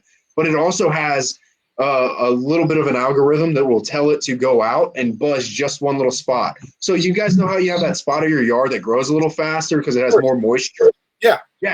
It'll go to that spot and it begins spiraling until it dominates the whole thing, but it also maps it. And after it does it a couple times, it goes, there's a funny spot that grows a little faster than the rest of the yard. And it'll come out from its charging station, go over there, buzz just that spot to make it look perfect like the rest of the yard, and then it'll come home all by itself. Jeez. I don't even have to do that. It actually learns and figures out your yard all on its own, so long as you're talking about like the X series models. Like I'm not gonna say I don't have some cheap dumb ones, right? But I typically don't sell those. I typically just fulfill the installation for like Lowe's or corporate. I personally have never sold one of the dumb ones because I think that if you're gonna buy a robotic lawnmower, you want it to have the whistles. You know? Why would you want a dumb smart? Yeah, what the fuck would you buy if you're gonna buy a robotic lawnmower? Where the hell would you buy the cheap, shitty one? Come on. Give me your dumbest robotic lawnmower. Well, like this is like the over under. Like realistically, it's like $1,600 dumb, 2,000 smart. Yeah. Like for 400 extra bucks, you want the GPS tracking. Yeah, you want anti-theft. You want learning algorithms and the satellites tracking it. So So anyway, I'm going to spitball some smart mower questions at you. Here we go. Are you ready? Yeah. The company Boston Dynamics. I know they are out of Belgium. They are popular for fucking whacking their fucking robots with hockey sticks and other things. If I hit your lawnmower with a hockey stick, what happens? And nothing.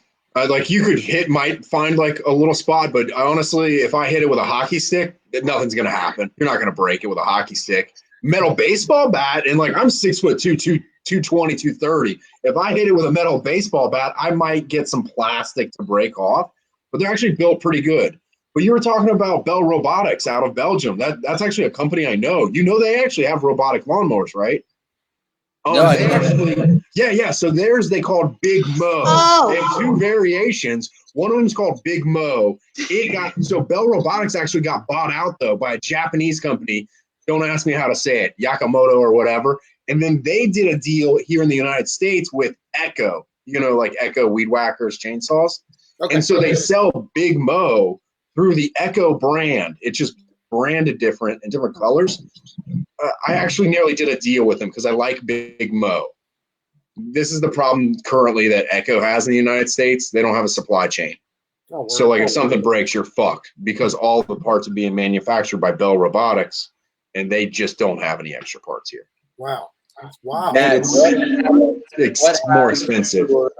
What happens if your robotic lawnmower takes to my lawn and then a downpour starts while I'm at work? It's pouring on the lawnmower. It's doesn't matter. It's water resistant, IPX 67. So it's a maximum level of water resistance without me being able to actually take it down into a pool. We actually use a gasket, basically a waterproof gasket on the inside of it to prevent any water going into the electronics. I will say, please don't spray it down with a hose. Just brush it off if it's dirty. But I let mine run in the rain every day, like that it's raining. If you would do it to your phone, if you wouldn't do it to your phone, don't do it to your auto mower. Well, I have a waterproof phone too, so like I go in the shower with my phone. Like you're not taking your garden hose to your phone and going, "Everybody, look at this." No, but like, do I run my robotic lawnmower in the rain? Yes, 100%. I run it in the rain without a doubt in my mind. It seems like a silly idea to do that anyway, though, because if it's raining, wouldn't you want to wait till it's done raining to mow? Because this is the only negative that I've seen. The only negative I've seen out of mowing in the rain is the idea that the clippings sometimes clump up, and then you're cutting what's already been cut. So you might dull your blades a little faster, but blades are $1. There's 3 of them. Yeah, there's 3 blades that cost $1. Like, who cares if you dull them? Shit, yeah, whatever. Yeah, exactly. I'm like, it's $1. Who cares? Can you replace the blade yourself? Yeah. Well, it depends. I'm not everyone. You have to be qualified. So like, it's typically an elaborate, like, lengthy process to qualify you. Have you ever used a screwdriver before? Yes. Congratulations, you're qualified. Hey, I'm qualified. Hey. Auto mowers, y'all. I got a new job. Thanks for the job, Matthew. I expect my last question about the auto mower. What about like on my regular mower? I'm used to fixing things like a spark plug and an air filter. How easy are those things to fix on the auto lawnmower? Well, it takes a long time to fix those things because they're not on the auto mower. This is another small. It's 100% electric. There is no gas. There is no oil. There is no air filter. This is God's honest truth. If you're going to run this thing for the next 10 years, there are 3 things you need to do. 1, pick it up and put it inside for winter. Don't leave your shit out in the snow. Come on, have common sense. Your normal mower out. Yeah. Just put it inside for winter. That's number 1. Number 2 is give it new blades, which costs $1. I typically replace mine twice a year. People that are really anal about it might do it every 6 weeks or every 4 weeks, but typically expect to spend about $10 a year for blades. And then just like your cell phone, your battery kind of gets old after a couple years. Your battery's going to go bad in the mower after so many years. I've been talking to people who've been owning them for a long time. I actually just saw one that was from 1999 the other day. It was so cool. It was still up and running. Wow. And on average, I would say that you're going to change your battery somewhere between, and it's variable depending on how you treat it, how do you winterize it. But I'm going to say typically 6 to 8 years on a battery. And a battery is going to run you anything from $100 to $180, depending on what model it is. Still not. No, it's not shit, is it? $100 for a fucking battery, $1 for blades. We had to actually get a lawnmower fixed, and it cost $150 to fix the one piece. Oh, so like in general, nothing really breaks on them. And from my, so I'm going to tell you like this, like what could break that would cost you money? I've done 0 warranty work, but the entire machine's covered for 2 years, including the lithium-ion battery. Every time I've ordered a replacement part in, it ends up sitting on my shelf because we find out that it doesn't need it. I take that back. We replaced one front wheel. Yeah. Failure point. Oh, I know, right? One wheel. Years and years. Yeah. Other than that, like inside of them, there's not much in there. There's a connect chip that's a little expensive, and there's a motherboard that can be a little costly. Right. But I don't know how you would damage that. You know what I mean? Like you pretty much have to slam the machine down to break the microchip that's inside and so heavily protected. That's insane. I love it. I can't believe there's so much to know about robotic lawnmowers. That's insane. Who the fuck knew? It's amazing. I love it. Guys that are maybe just tuning in, guys and girls that maybe find this interesting, we will provide links on Holler.com. We'll give you all the links to Matt's products, what he's all about. We're loving this. We're loving it strong. But right now, this is all about Holler Nation, and they right now are inventing apps, which is what got us on this topic. Of course, yeah. So Sonny from Holler Nation. Yeah, let's not. Man.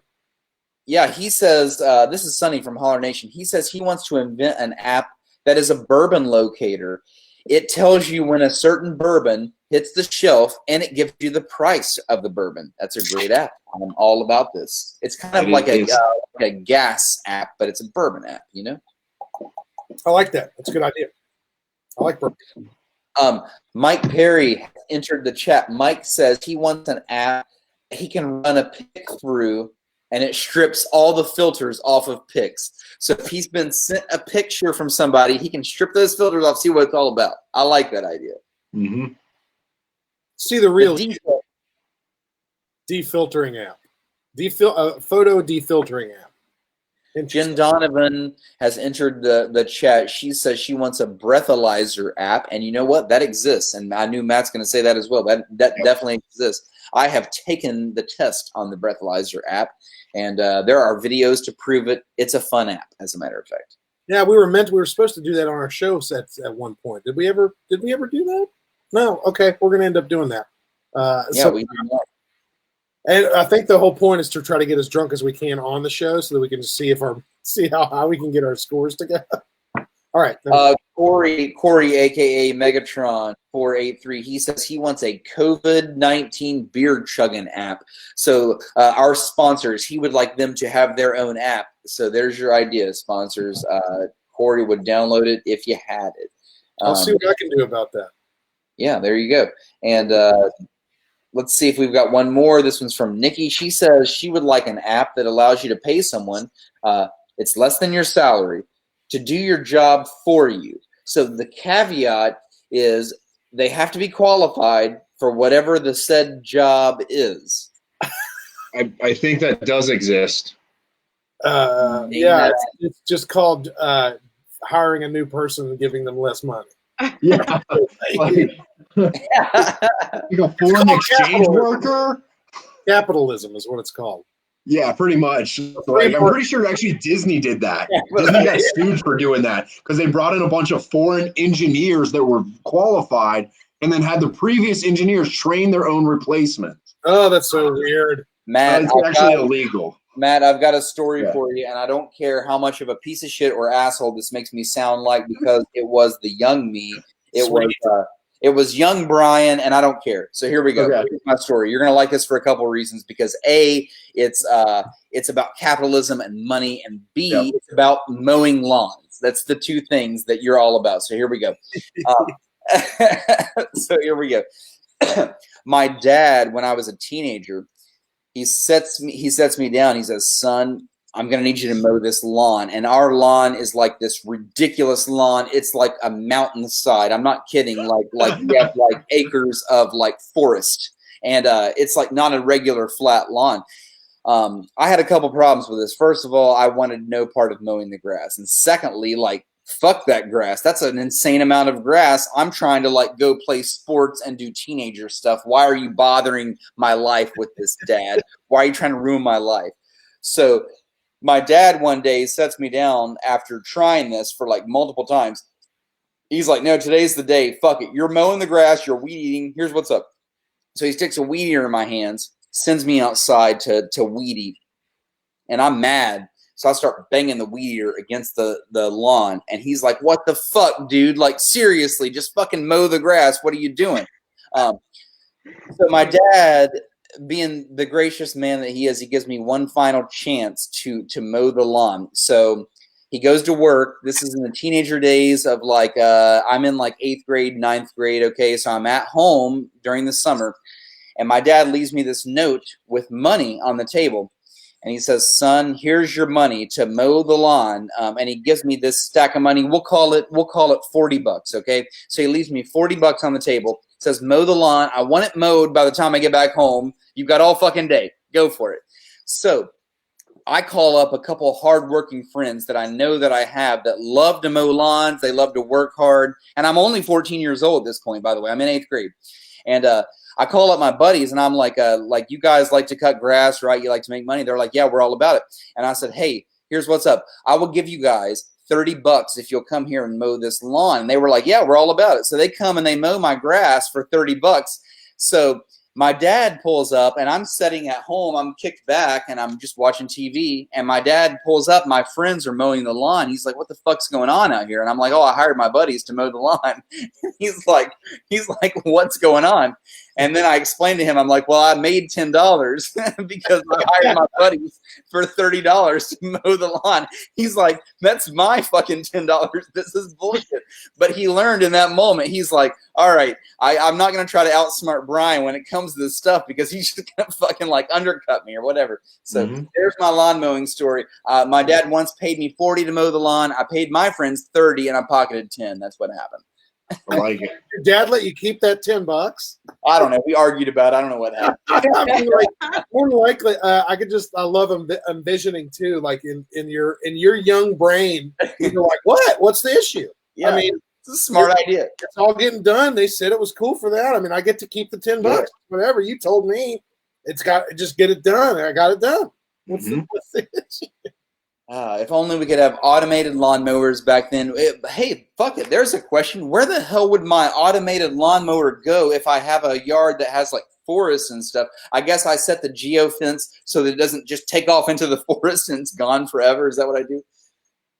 It just depends on the exact situation and how many acres we're talking about cutting.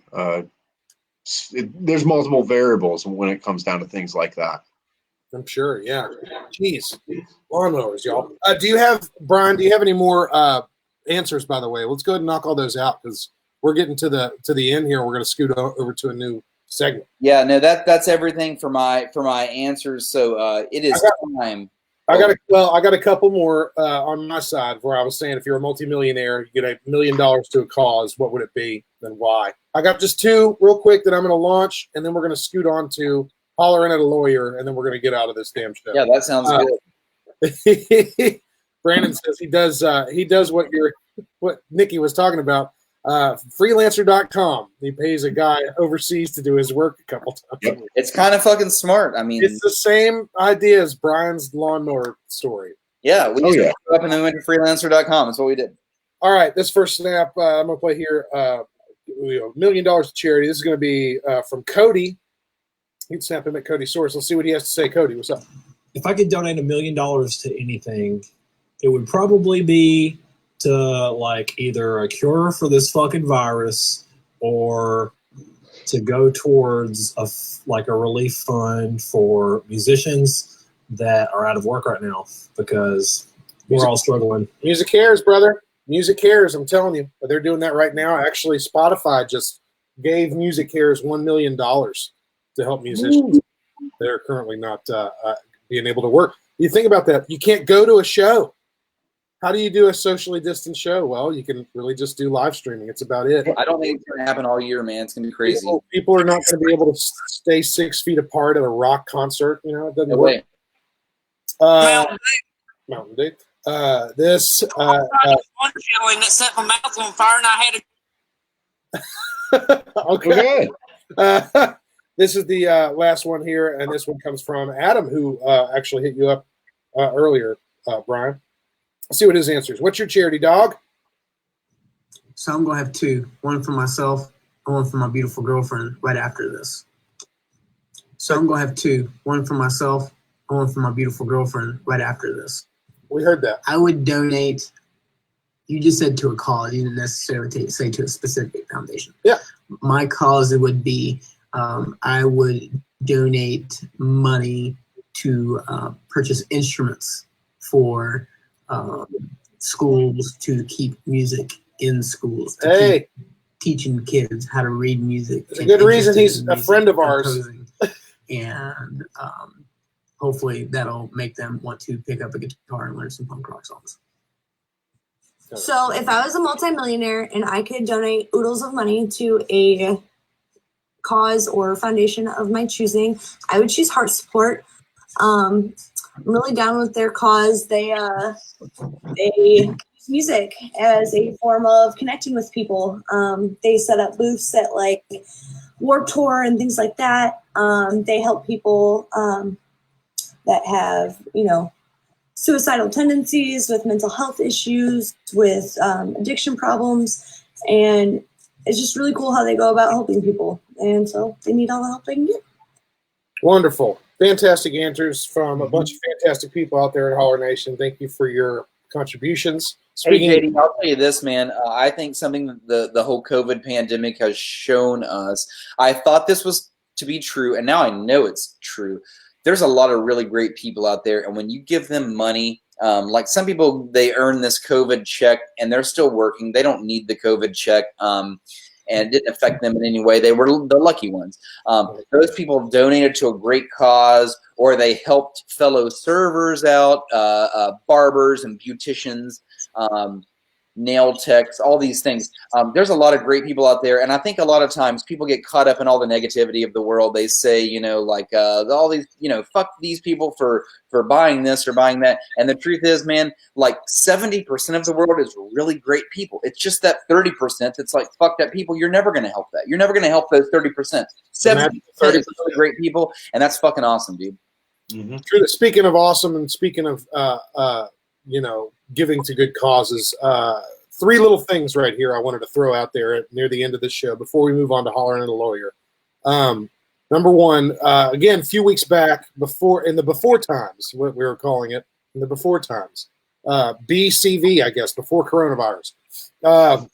We recently had an episode that was actually meant we actually used our social media to try to basically raise some money for a cause that was the Nashville tornado relief situation. They still need help with that. But what we did was we said that for every share of our show, after a certain amount of days, we'd give $1 per share to the cause. Ended up getting like 20-something shares on that, which is not too many, not a lot. We actually upped it to $50, and that donation was just made the other day. Just to let you guys know, give you an update on that. We gave $50 from Holler to Nashville Tornado Relief. I did also want to say, I just recently did this, and I wanted to surprise you guys about this. I donated $50, my own money, to the West Virginia Mask Army in Holler's name. Same deal, same idea. I think we're going to probably do this a lot more often. Holler loves good causes, and I think the next one, depending on, I'm just going to throw it out there. We've got to work it out with the people that are involved, but I think our next cause is going to be Huntington Pride. So let's continue doing cool shit and helping. Like Brian was right. Honestly, I think there are way more people that are great and good people that have great souls than there are horribly negative asshole dipshit people out there. People are more giving than than people give credit for. You know what I'm saying? And so don't say Holler didn't do something nice for y'all. Nashville Tornado Relief, you got some cash. West Virginia Mask Army, you got some cash. Speaking of them, beerchuggin.com. Go buy some cool T-shirts. A lot of those designs were made by our good friend and Massing co-singer Heath Hawley. He actually designed a lot of those. Go buy some of that merch. 25% of the sales of that is going to go to the Mask Army. 25% doesn't seem like a lot, but honestly, merchandising is expensive, and it costs money to create that stuff. So the more you buy, the more gets donated. So do it. Beerchuggin.com. They brought you this episode. I think they're just going to continue to bring you our stuff from now on. But yeah, let's keep kicking ass out there, people, and doing good shit.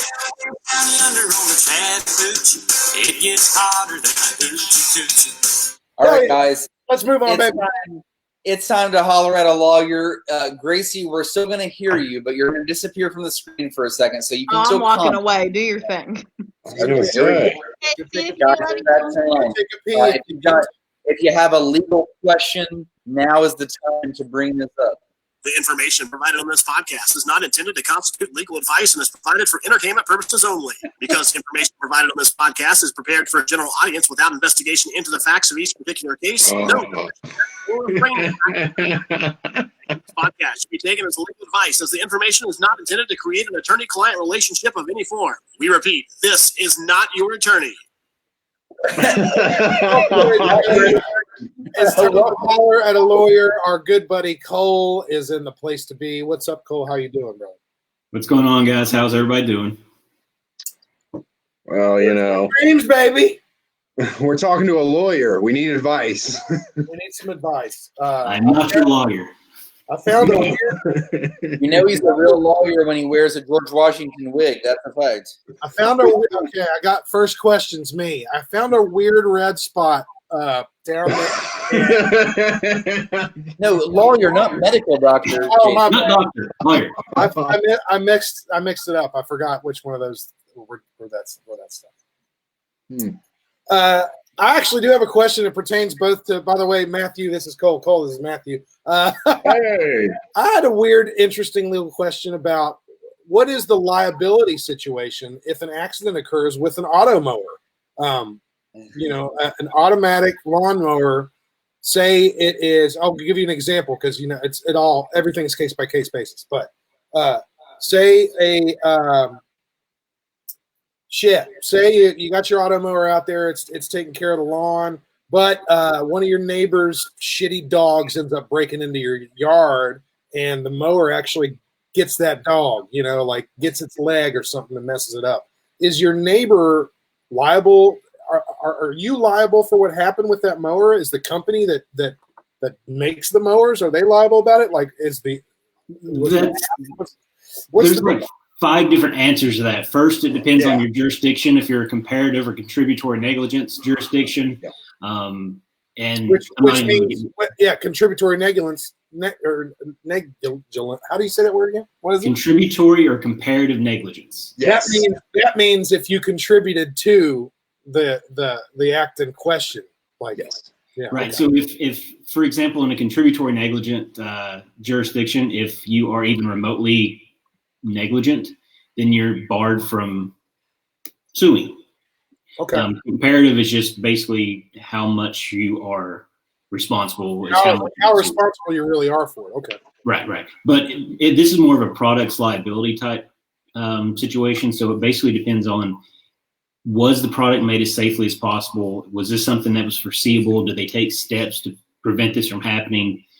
That kind of situation. So if this is something that they have taken every precaution ever, it still somehow happens, and then you're going to sue. It's like, well, what could we do otherwise? It's like having a car and someone running out in front of it. You slam it on your brakes. The brakes stop like they're supposed to, but you can't stop in time. And then they're trying to be like, oh, well, I'm suing you because you hit me with your car. It's like, yeah. I did everything that we're supposed to. We've done everything we can do. Everything worked right. It's just by the way, that same answer probably applies to all other sort of automated situations, right? Like cars that self-park, even cars that now have autopilot technology when you talk about cars.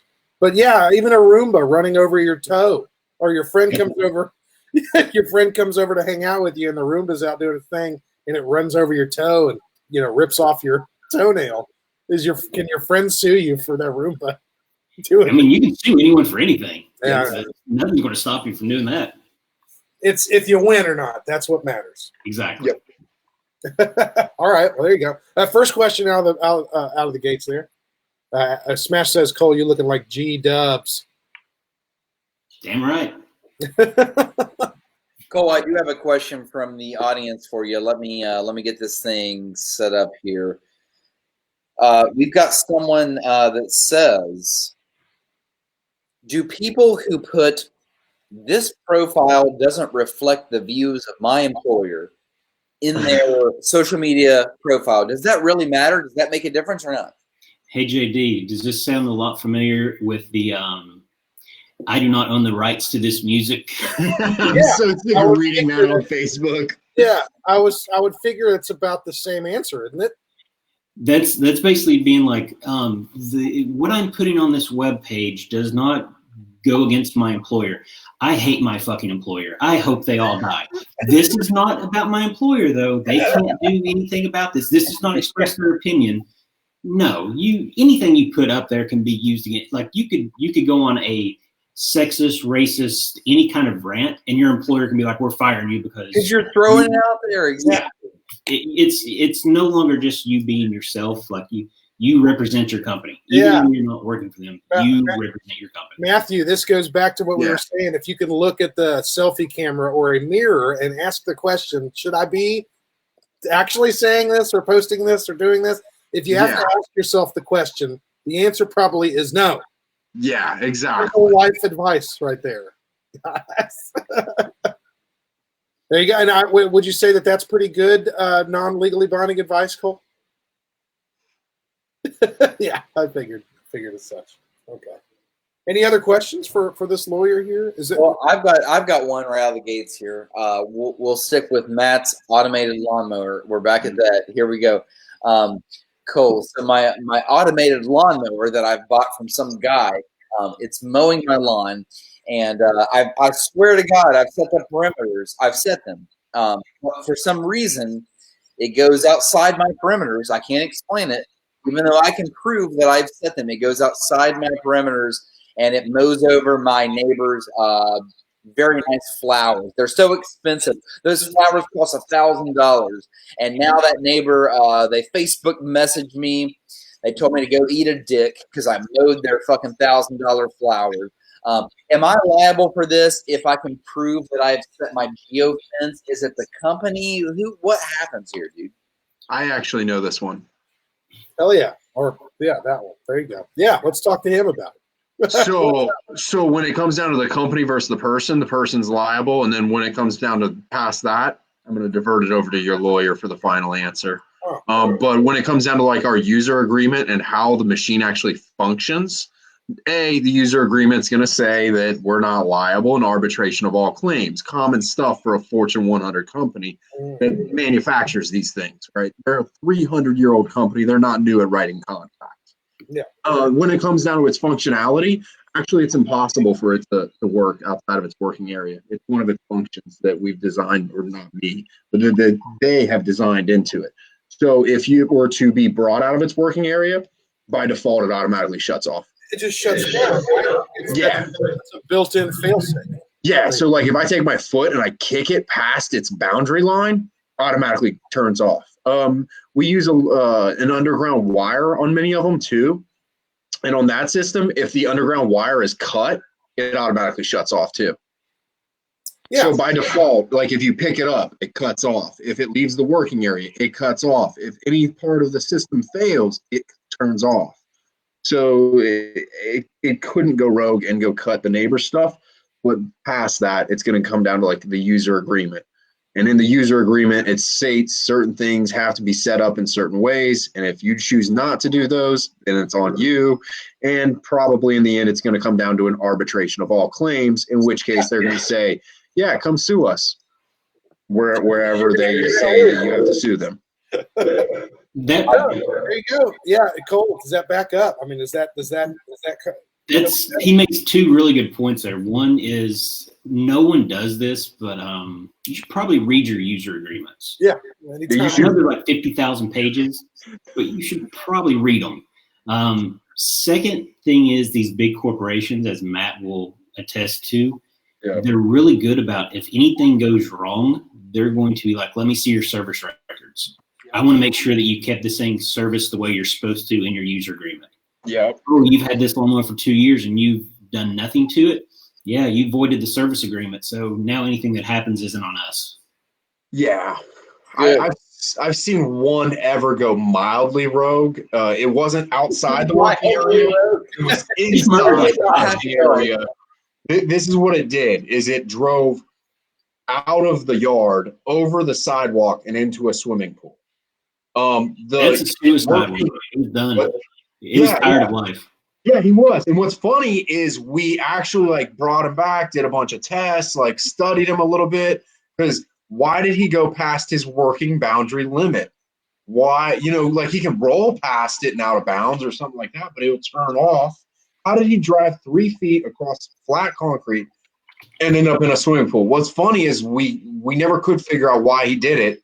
We put another mower there. He did it again.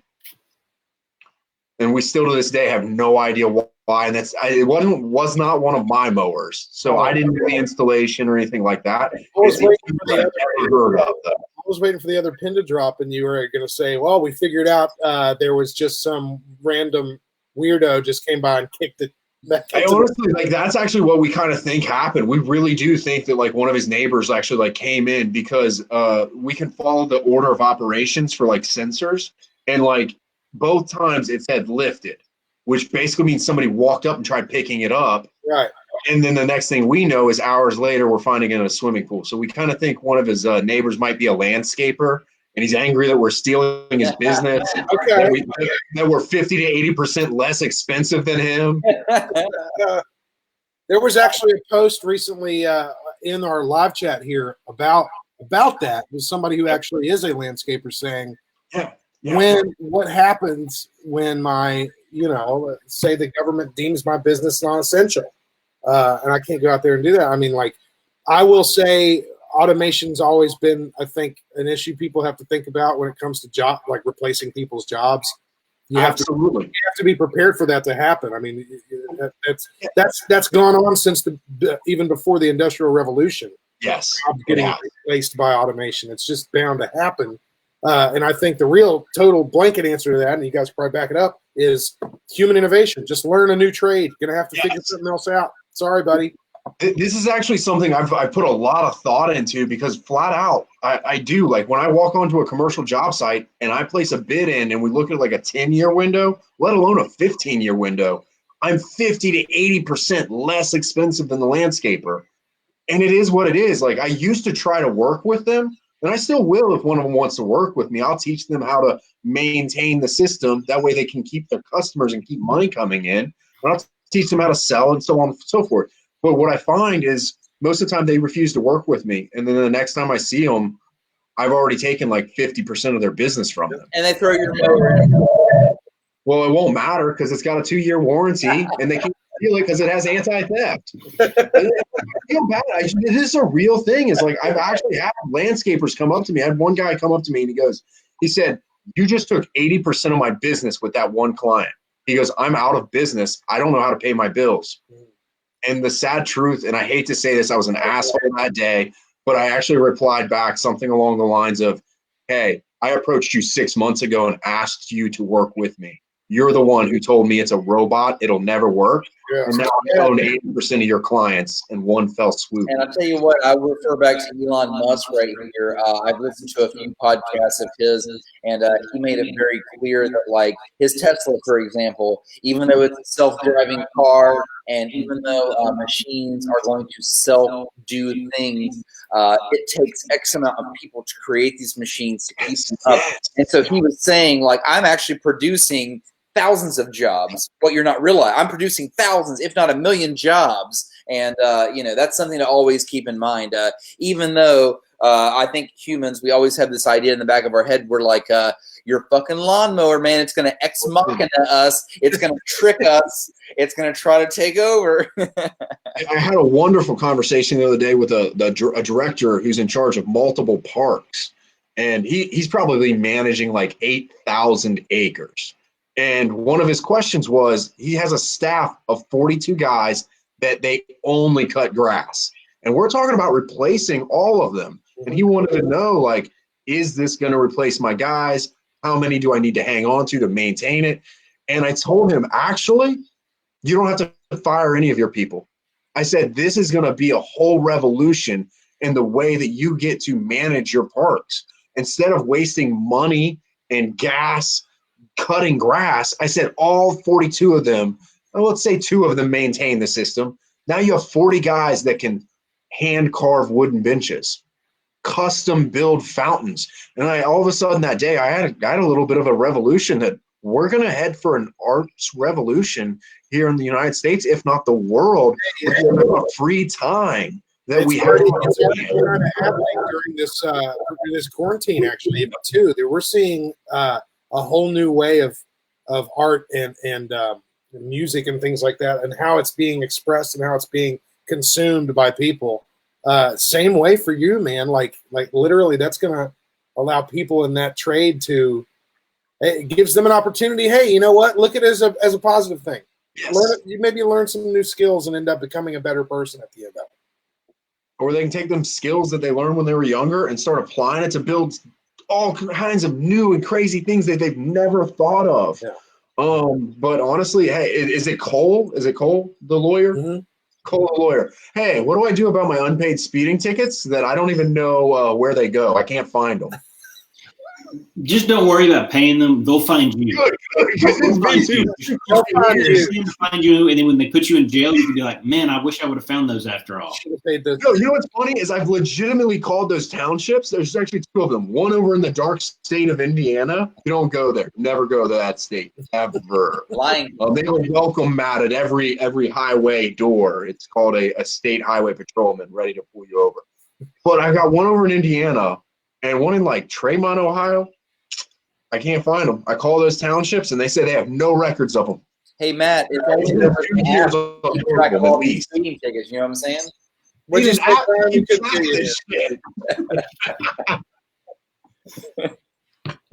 Maybe I can just send my robotic lawnmower to represent me in the court. There you go. Hey, replace another job, Matt. Good job. Gracie, I can hear you loud and clear. Can everybody else hear Gracie or no? I didn't even know if she was here. Gracie, go ahead. Yeah, No, we wrote it out there. Gracie says Gracie's relaying the chat right now. She says we've got a question for Holler at a Lawyer. It's Brandon Woolham. Here we go. We're going to show this on the screen right here. So Cole, if we send dick pics to Gracie and she screenshots it and then shows Brian and JD or shows the live stream, can we sue her? There you go. I mean, that's kind of revenge. What's the revenge porn that everybody's getting in trouble with? Like you're showing something I sent you in private to other people to embarrass me. But she sent it, though, man. You know, she sent it in public. If you send something in private and you expect it to be private, and someone then shows it to other people with the intent of embarrassing you or causing you shame, there's a lot of issues there. Look at the guy that went to jail. Guys that went to jail over this. Yeah, no, revenge porn is a new concept, actually, because obviously they prevail on smartphones and everything. But yeah, fucking, of course. I mean, it's happened in the past too. Like nudie pics weren't just on smartphones. People took naked photos of themselves as well before. So ancient cavemen were carving them in stone, just sending them out. What's up? And dick hieroglyphs or something. Yeah. Well, I mean, yeah, no, yeah. You can't publicly shame people, right? I mean, that's. I'm not going to publicly shame it. I'm just going to show it to you and Brian because you guys think it's necessary to hit that button. Still shame. Still shame. Don't send me unsolicited dick pics. You are now opening yourself to litigation. Yeah. I think that, and Brian probably because we can't hear Brian since he's not on the screen right now. He's brought Gracie into it. Anybody have any more questions for this lawyer man? No, I don't believe so. All right, Cole, thank you so much for being on the show again. We will see you another time. Thank you for your non-legally binding advice. We hope that you are still staying safe down there in Florida and that your governor doesn't doom you all to fucking hell. Probably. All right. Cheers, man. Peace out. Yeah. Brian, jump back in here, dog. We need you back. Where did you go? He's in there. He's in there somewhere. Here he is. He's making moves. Yeah, and he's back. Now we're next to each other, Brian. What's up? It's Gracie. It's over here. It's Gracie. Okay, well, so we have talked a lot about robotic fucking lawnmowers. Hell yeah. We sure have. Yeah. We talked about some causes. We talked about some apps. We talked to a lawyer. I think that we've kind of talked ourselves to the end of the show, correct? Unless there's any anything else on the docket, man? Yeah, and I want to say for people that are tuning in right now, so we've got Matt here on the show. Of course, he talked about his the robotic lawnmower and smart homes in general. And I just want to say where we found this guy. And I should have said this way earlier in the show, Matt. I feel like we have so many things to talk about. I could bring you back on the show and do a whole other show about different things because I first discovered this guy on Facebook. He was giving a seminar with his whiteboard that's right behind him on why everyone's home should be a smart home. I totally agreed with him. I also have a smart home, and I agree with everything that he had to say. I commented on that, and I said, please be a guest on the show. Matt, we're so glad to have you here. You were awesome. I would love to bring you back maybe a couple months down the road or so, and let's talk about some future smart things. You hear? Yeah, I'm definitely down for that. Oh, yeah. Yeah. Again, you want to check out winfordsolutions.com. It's WINFORD solutions.com. If you got big old, and I didn't even think you brought up parks, man. People that, municipalities that have a lot of open fields and stuff. I mean, you got to get those fields mowed. You know what I'm saying? winfordsolutions.com. Matthew Patrick, thank you so much for being on the show. Is anybody, and we will definitely have you back, man. It was a lot of fun. Definitely, I want to come back. But before we take off, I actually have a question I want to ask all of you guys. Okay. So I'm a bit of a foodie myself. Like in my spare time, I'm not going to say I'm good at cooking. I'm just going to say I love eating. I am. I'm good. So, but what I wanted to ask you guys, because you guys are all from West Virginia, you're all from the same city, and I do get a drive through that city all the time on my way down to like Charlotte, North Carolina. And what is like one thing that you guys like of home cooked meals? Like, what is that one thing? Is it like grandma's strawberry jam? Is it some country cooking that somebody in your family makes? Because originally I'm from Cincinnati. So like we have a couple unique things here. We have Cincinnati Skyline chili, right? It's like yeah, and very much so people hate it. The other day I was eating something we call feta, which is almost like a sausage without the spice in it. So there's all kinds of stuff. I got homemade strawberry jelly in there. I got venison legs that are dry aging right now. So like, what is it that you guys love? Tudor's biscuits.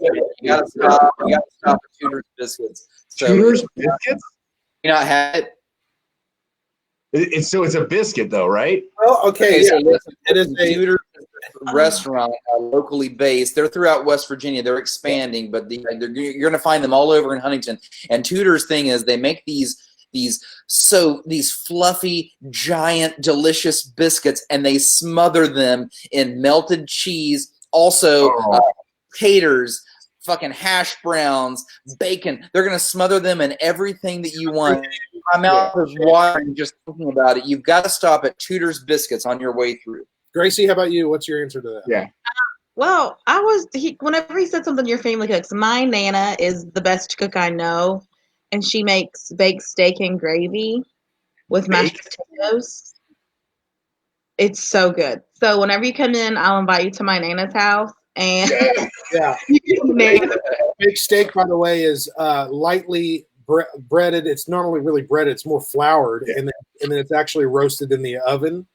And then they take the pan drippings and make a white gravy out of them from the steak and everything. It's all that fun on the bottom. So that is definitely a West Virginia deal right there.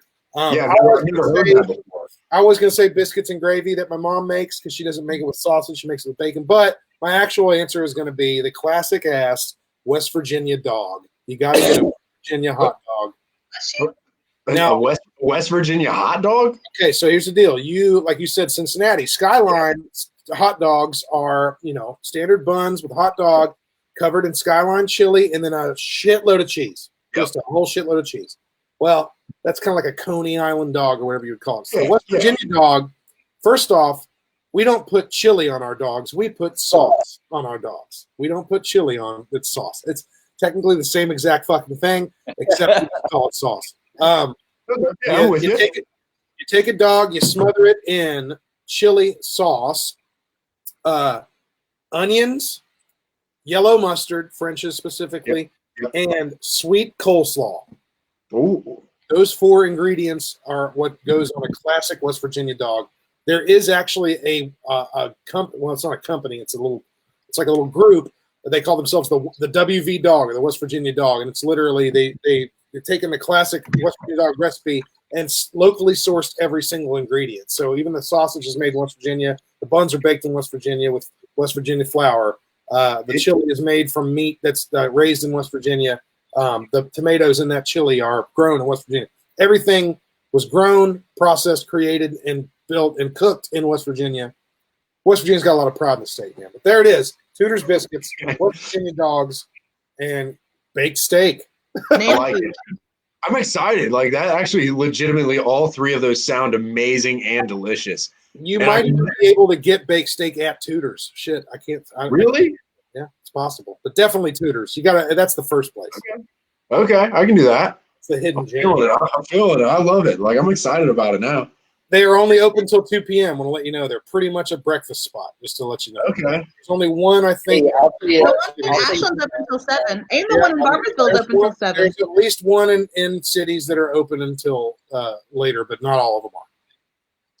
Hey, Matt, something else that West Virginia, our area, West Virginia in general, is very popular for, and that is pepperoni rolls, my dude. So pepperoni rolls were actually invented for the coal miners that would go down into the mines, and they needed something to sustain them all day long that would last. And so they would send them these rolls that inside of the rolls had pepperoni and cheese. And throughout the years, this evolved into all these different recipes locally that would make the pepperoni roll even more delicious than it already was. So if you stop at just the right gas station or just the right rest area, you will find West Virginia homemade pepperoni rolls. They are to die for. Troops overseas actually request these pepperoni rolls to be mailed to them. I've actually had them. I've stopped at a gas station in West Virginia and I've had your pepperoni rolls. They are good. It's legitimately so simple. All it is dough, pepperoni, and like mozzarella cheese. There you go. Yeah. Nate jumps into the chat real quick and says you have to have slaw. Enough said. You got to put coleslaw on your dogs. People who are scared of coleslaw. Well, you're non-cultured. Fucking get over yourself. Put some damn slaw on your dog and deal with it. And then Nate gotta have that small dog. Nate also said ramperoni rolls. Speaking of, I don't know, we're going deep on this, but West Virginia uses ramps a lot. Ramps are basically these like wild onion-like vegetables that you can harvest. They basically they're very stinky though. They're stinky. Imagine a very pungent onion smell. That's sort of sweet onion smell. It's not necessarily off-putting. It's just stanky. Yeah. But ramps are a big deal in West Virginia, and ramps are actually great to put in pepperoni rolls. That onion actually goes really well with the pepper. Nice. But yeah, there you go. West Virginia, hit it up. Oh, David Moore says, y'all some beta males. Cool, man. I hope men going your own way is working out for you, doggy. Welcome and goodbye to everybody on the internet. This has been Holler. It is the podcast that shouts you out. We want to give one more shout out to Matthew Patrick. You have mowed the lawn of our heart without running over our virtual dogs. Running over our little pups. Mm-hmm. Thank you for being on the show, man. We'd love to have you back, dude. Please, that would be great. I think it'd be awesome. Feel free. You guys shoot me a text, give me a call, email anytime. I'm pretty much always available, especially like doing late night like this. Feel free. Just give me a heads up. That way I'm not too buzzed for the show. Oh, no. No, I know, but then I won't talk. I'll shut down and I'll be like, sorry, guys. I'm just quiet. Oh, no. We know what we're doing over here. We're just talking, man.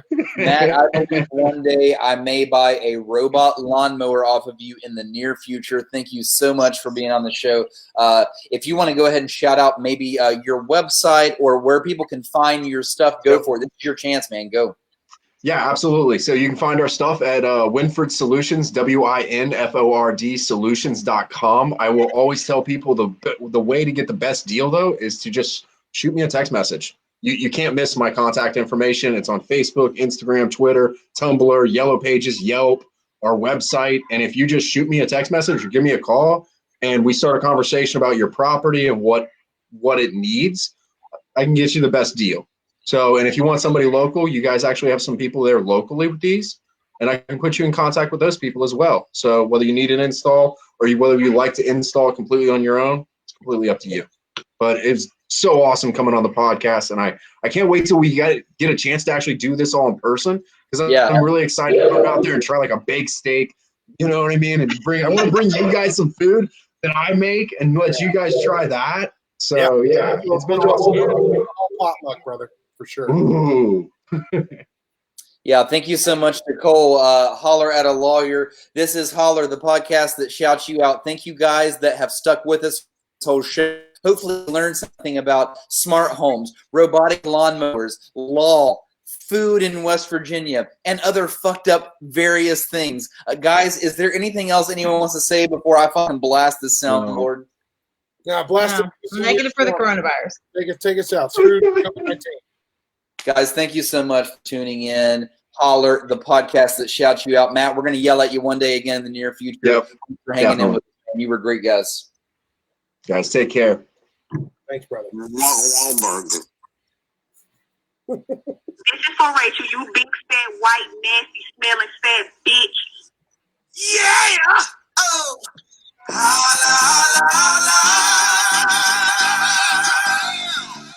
Grab him by the pussy. Joey's done for the people of America. Okie dokie.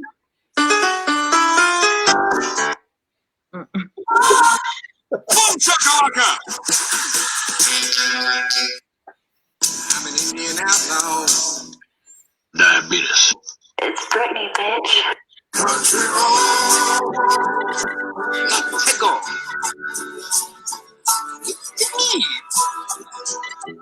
Mario. Okie dokie. Mamma mia.